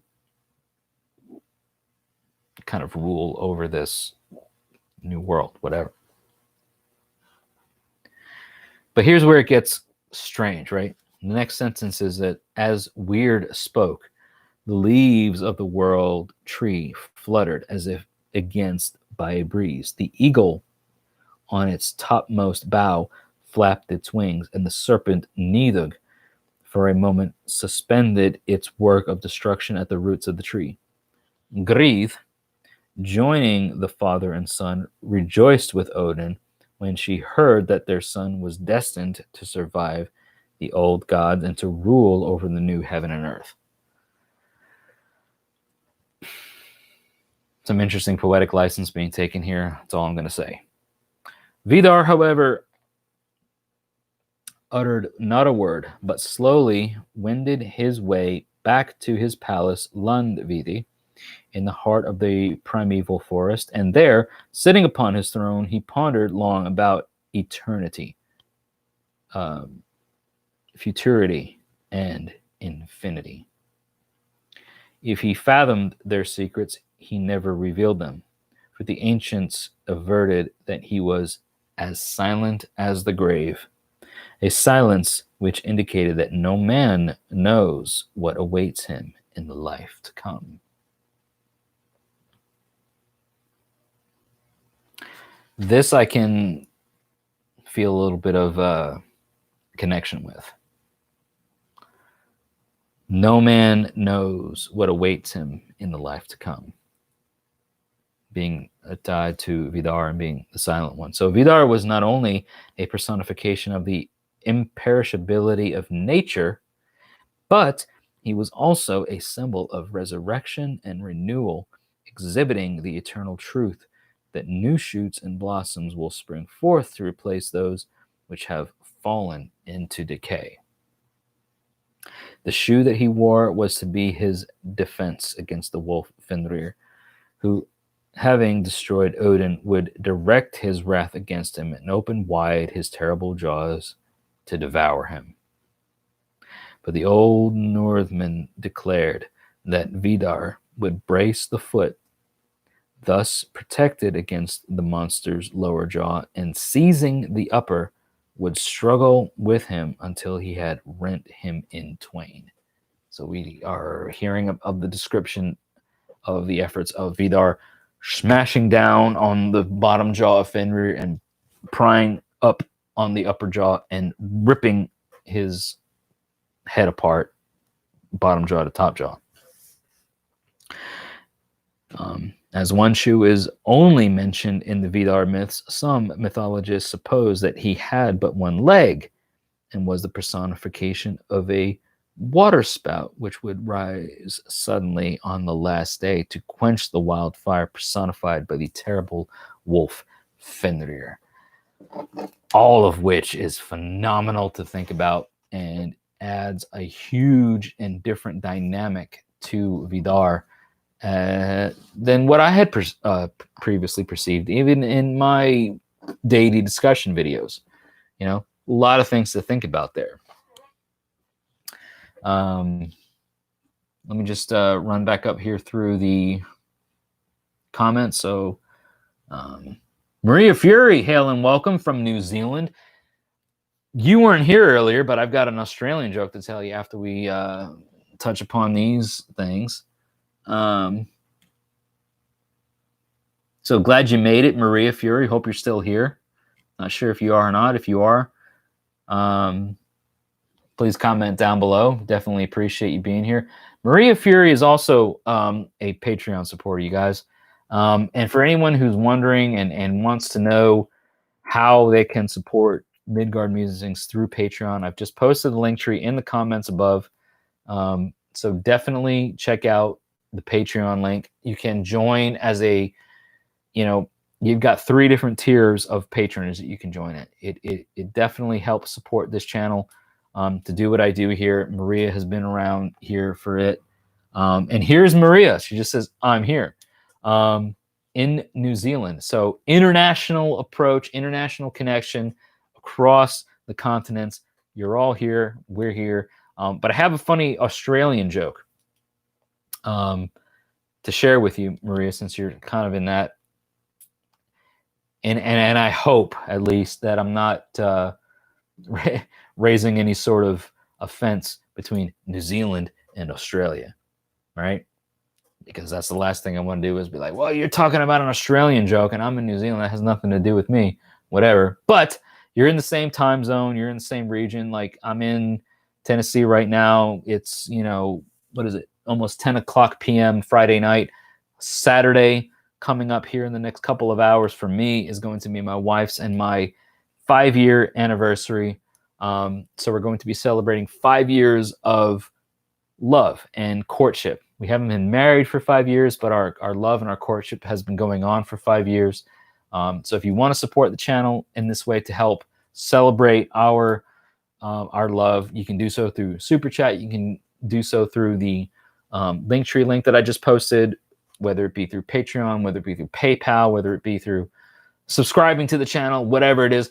We're going to talk about the channel subscription here in just a minute, but I want to reiterate the joke for Maria, since she's here and since she's kind of in that part of the world. So again, thank you, Maria Fury, who says it's worth it and it's totally worth it. I appreciate that. For all of you that don't know, if you do want to be a Patreon supporter, based on the tier level that you join as a patron, you get a monthly rune draw. So like for Maria and Josh Smith, I think perhaps, or John Short, there's a bunch of people here that are watching. You get a monthly rune draw from me directly. It's part of your patronage. It's part of the support that you give to this channel. I give back in that sort of way. Amazing. Wow. Maria, thank you so much, man. Like that is tremendous. Thank you so much for your Super Chat donation. That is greatly appreciated. And for that, Before I tell this joke, I'm going to take a shot for Maria. Maria, you weren't here earlier, but here we have a wonderful gift that my wife gave me. This whole thing on top of this bottle is like a wooden disc with a whole bunch of like horn shot glasses, and so and thanks for Maria's generous patronage and her donation. We're going to do a shot. Actually, we're not going to use that one. We're going to use a different one because that's not the same one that I used earlier. I'm going to use a third different one. I can tell because there's some residual stuff on the side. But anyway, it is what it is. We're going to do what we're going to do. This shot glass thing was a gift from my wife. It's horn shot glasses around a wooden disc. This is peanut butter whiskey. This is like the original OG stuff. It's called Screwball. And as per the label, this is for you who are the misfits, black sheep, and screwballers. So to Maria Fury, I'm going to take a shot for you. Thank you so much for that super chat donation, and thank you for your ongoing and continued Patreon support.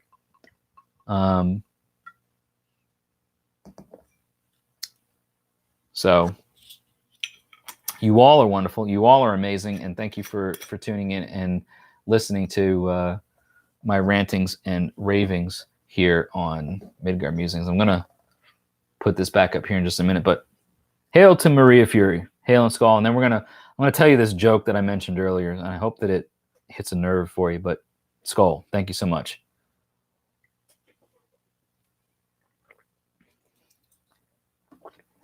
All right. Got to add a little bit of water to clean out the horn, because the last thing I want to do is, what you're not supposed to do is use hard liquor in these horns. So what we want to do is we want to, of course, stay hydrated and be healthy and be happy. But we also don't want to damage the integrity of these shot glasses, right? So that's why I took a shot, followed by a shot of water. So first of all, Maria, while you're here, the joke that I mentioned earlier that you missed, that I'm going to share with you right now. Thank you, Maria, who says she loves the runes drawn. So yes, big supporter from New Zealand. Monthly rune draws as a gift back for the gift that I'm receiving for your support.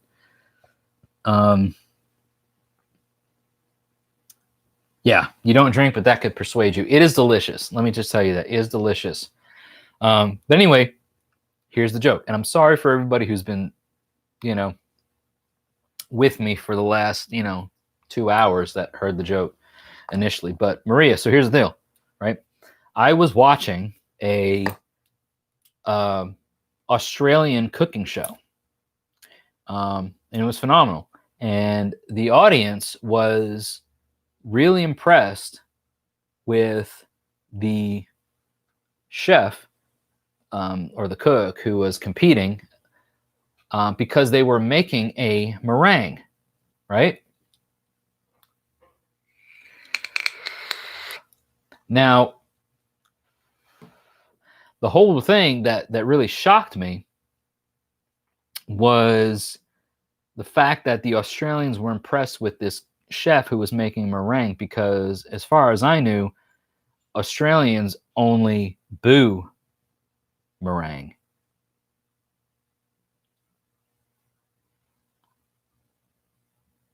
And there's the screenshot, right?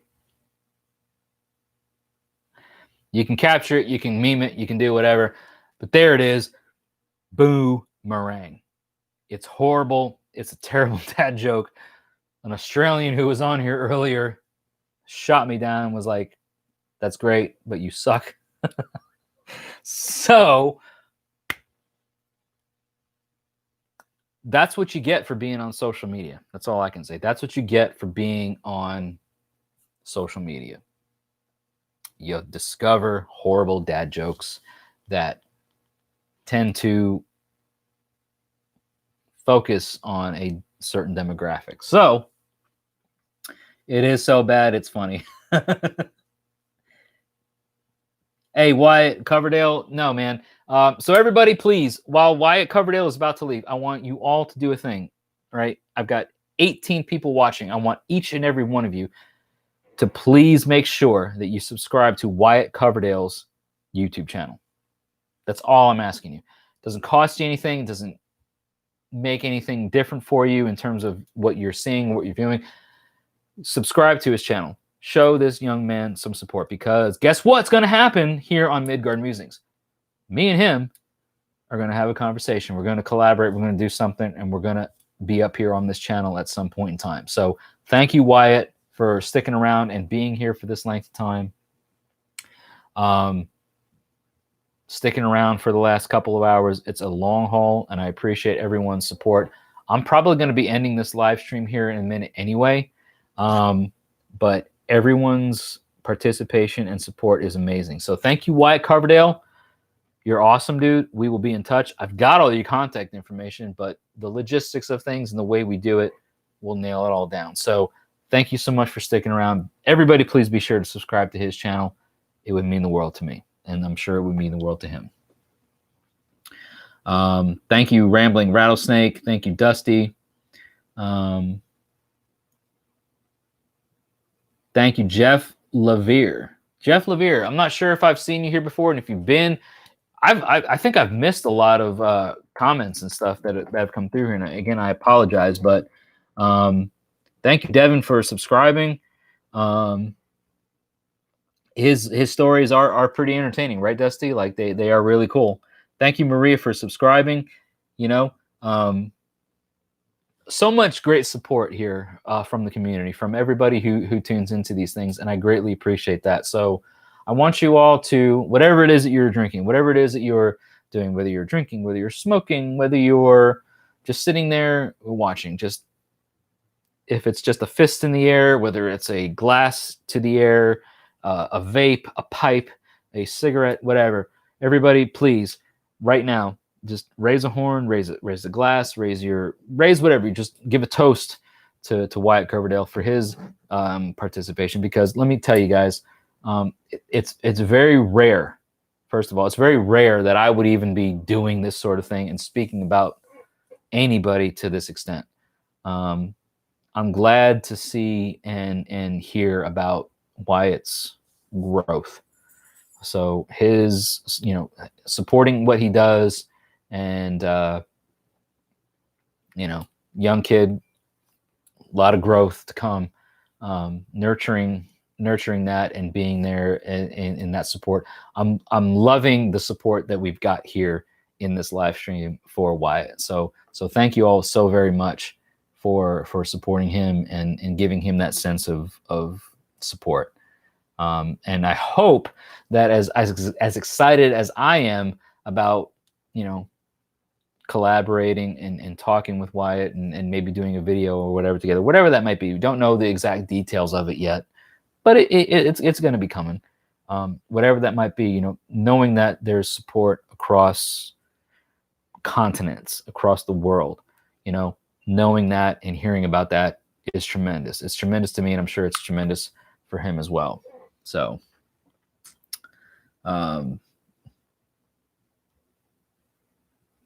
thank you, John Watkins. It says here as a viewer to show support in different ways.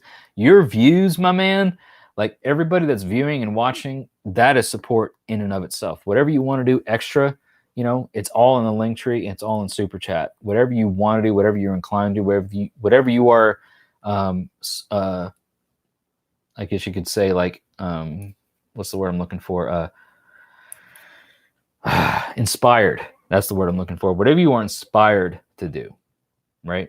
It helps support this and helps support everything that this is about here in Midgard Musings. So really love the fact that there's this much support. We went from, viewers, commenters, subscribers, people who are joining. It's gone up and down over the last couple hours, but it's a phenomenal thing to view and watch. So I appreciate everyone's support, everyone's comments. I try to acknowledge everybody. You know, Maria says, "Hail Wyatt. Take the last hit from your bong, Travis." Well, man, I'm jealous. I'm jealous of the last hit from your bong because I don't have none of that going on. I've got the whiskey and I've got the water and the vape and reading stories from the lore about Vidar. Next video here on the channel, right? Talking about are we actually dishonoring the gods? Because a lot of folks, I think, get stuck on this. The gods have abandoned me, blah, blah, blah, blah, blah, that sort of thing. So it's going to be a topic of discussion. It's going to be something that I try to delve into a little bit here on the next video coming up. And then we're going to continue doing the Havamal stanza, the random Havamal stanzas throughout the week. So if you haven't yet, make sure that if you go to the playlist section of this channel, you're going to see it's called Words of Wisdom. That's what we're calling it right now. What the series gets called later on, it could stay that. It could stay the Words of Wisdom. But if it changes, you know, that remains to be seen. But for right now, it's Words of Wisdom, right? Because the Havamal one, the words of Odin, the inspiration from the Allfather. So that's going to be a 3-day-a-week upload here on the channel. Make sure that you check in and, you know, subscribe, got bell notifications, all that stuff turned on. Thank you so much to everybody who's watching these videos, commenting, subscribing, offering your donations, that sort of thing. It means the world. Yeah, absolutely. Destiny, who says, gotta support the young bloods. They are our future. And I know that seems a bit cliche, right? The young generation are our future. That seems a bit, but we've heard it, we've experienced it, but we're living it right now, right? We've got young folk who are coming into this path. And young trees need growth. Young trees need nurturing. Young trees need to be fed. So it is no, you know, there is no wrong deed done to nurture those new growths. So when the young and the impressionable and those folk that come in to our space, into our community, are asking about or wanting to be a part of these things, like it almost behooves us not to represent, right, in a sort of positive way, which I am honored, and I feel a great sense of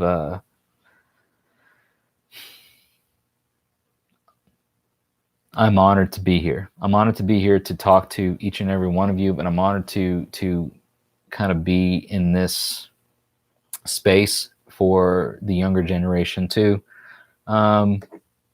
to learn from. So I'm learning. I'm always going to be a student. I'm never going to be like, okay, guys, welcome to Midgard Musings, right?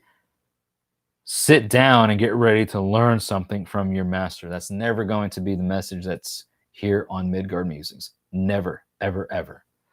You know, it's always going to be, I am always the student. I'm always learning, and this is my view and this is my approach. As I learn, as I absorb certain things, I'm going to share, and perhaps we can grow together, and maybe we can, you know, learn together. So so thank you, Travis. Thank you, Dusty. Thank you, John.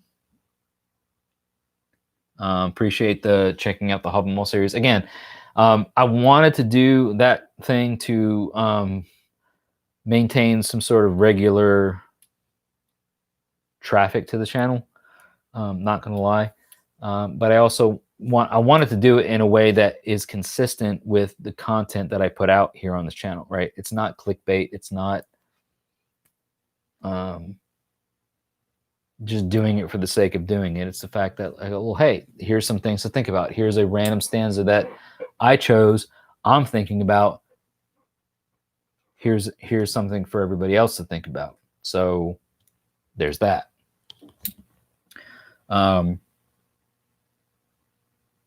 Dusty sitting on 10 gallons of homemade mead. Well, man, that sounds awesome. I wish I could say the same thing.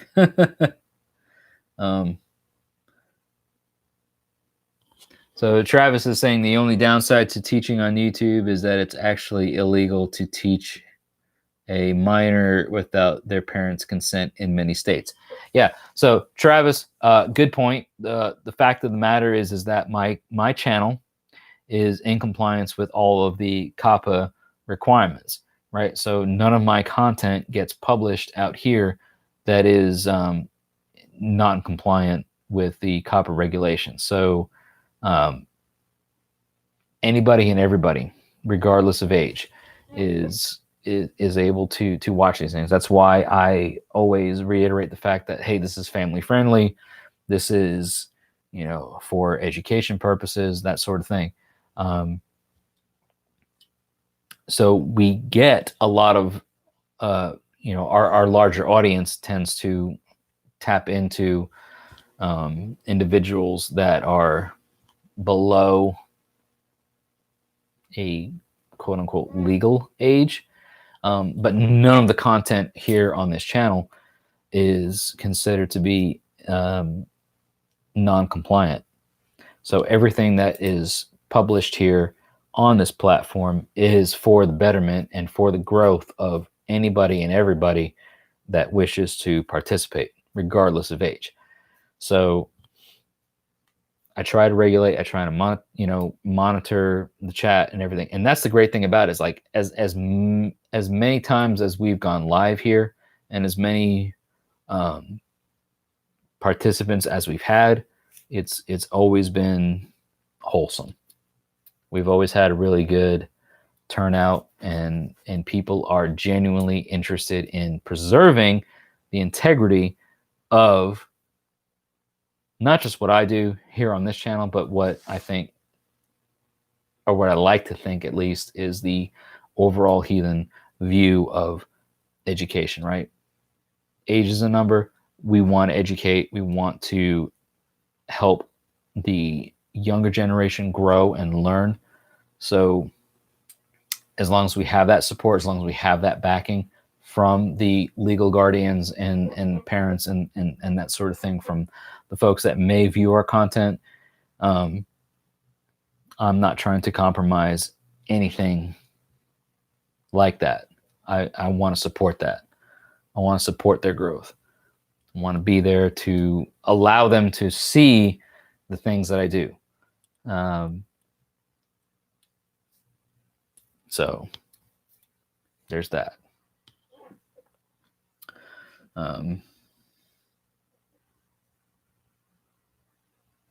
Yeah, Dusty. Like Dusty says, like, these videos are all loopholes. Thank you, Dusty. So thank you for your comments. Again, UPG. I've never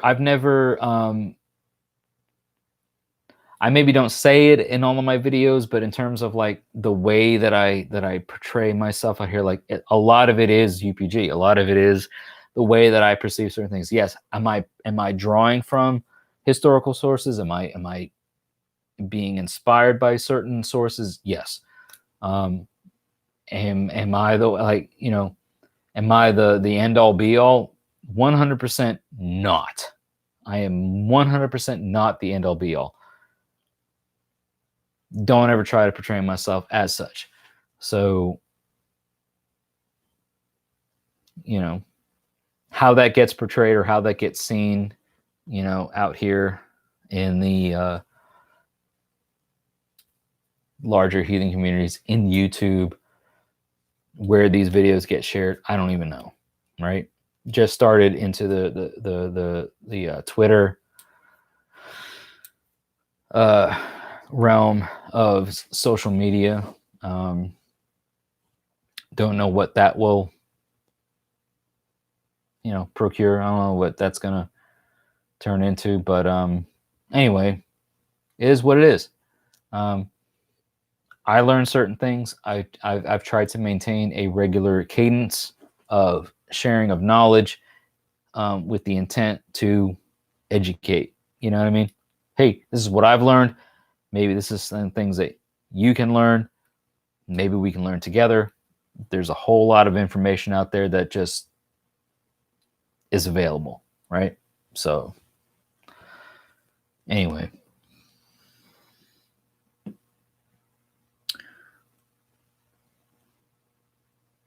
thank you, Maria, for sharing all the videos to your family, which is tremendous for me to think about, because you're in New Zealand, which is in a totally other realm of the world, totally different time zone, totally different everything. So like for me to think about and understand like my content that getting shared the way it gets shared in other parts of the world, like I don't know, it blows my mind, and I'm appreciative, and I genuinely thank everybody.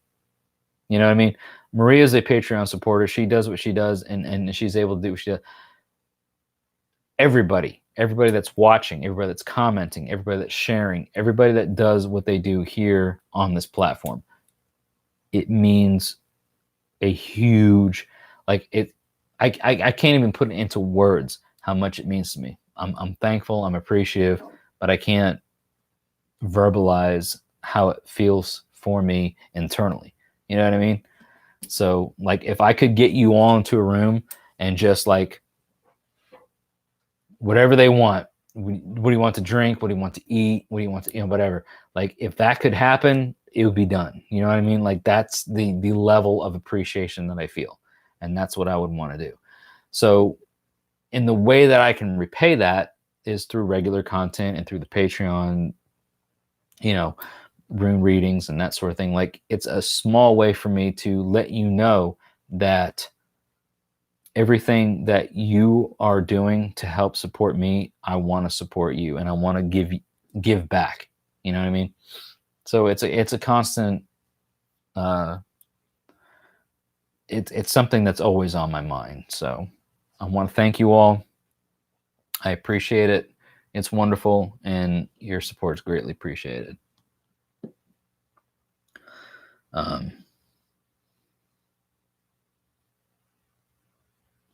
Yeah. So thank you all so much for tuning in tonight. I'm going to end this live stream. It's been a wonderful experience tonight.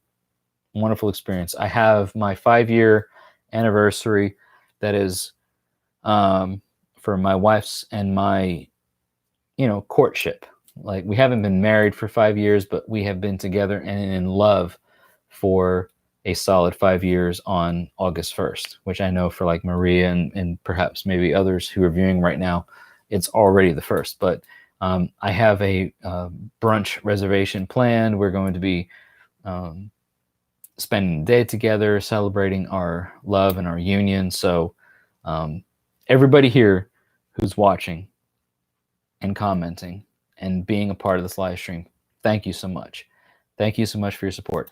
The 3,000 subscriber giveaway that I mentioned about a week ago, like we want to get to 3,000 subscribers. That milestone was hit last week, and we took a dive in subscribership. I don't know why, but it's there. So I would expect and suspect by next week by our next live stream, we're going to do a giveaway. We're going to do a massive giveaway with a Mjolnir necklace pendant and a rune set giveaway. So we're going to do that. I would expect that's going to be planned for next week, in a week from today. So definitely, everybody, please make sure you're subscribed to the channel, following Facebook, Twitter, all that kind of stuff. Everything that's linked down in the, Linktree link that I just posted in the live chat. Please be sure to follow everything that's there on social media. And once we get that squared away, hopefully by next Saturday or Friday night, Saturday morning, whatever it is, we will be doing a giveaway for those items. So It's wonderful to hang out with you all tonight. It's been a tremendous, exhilarating experience. All of your support is greatly appreciated, and I want to thank you all. So going forward, share the channel's information, share the live stream, share the channel, share the videos, everything that I've done. The more we grow, the better we become. So onward and upward. Thank you all so much. Thank you, Maria. Thank you, Dusty. Thank you, Rambling Rattlesnake, Devin, Rose, Joshua Smith, John Shorter, Wyatt Coverdale, who I know is not right here, John Watkins, everybody. So thank you all so much for your ongoing support. Hail, and we'll see you in the next video. Have a great night, morning, day, whatever it is. Take care, and thank you so much.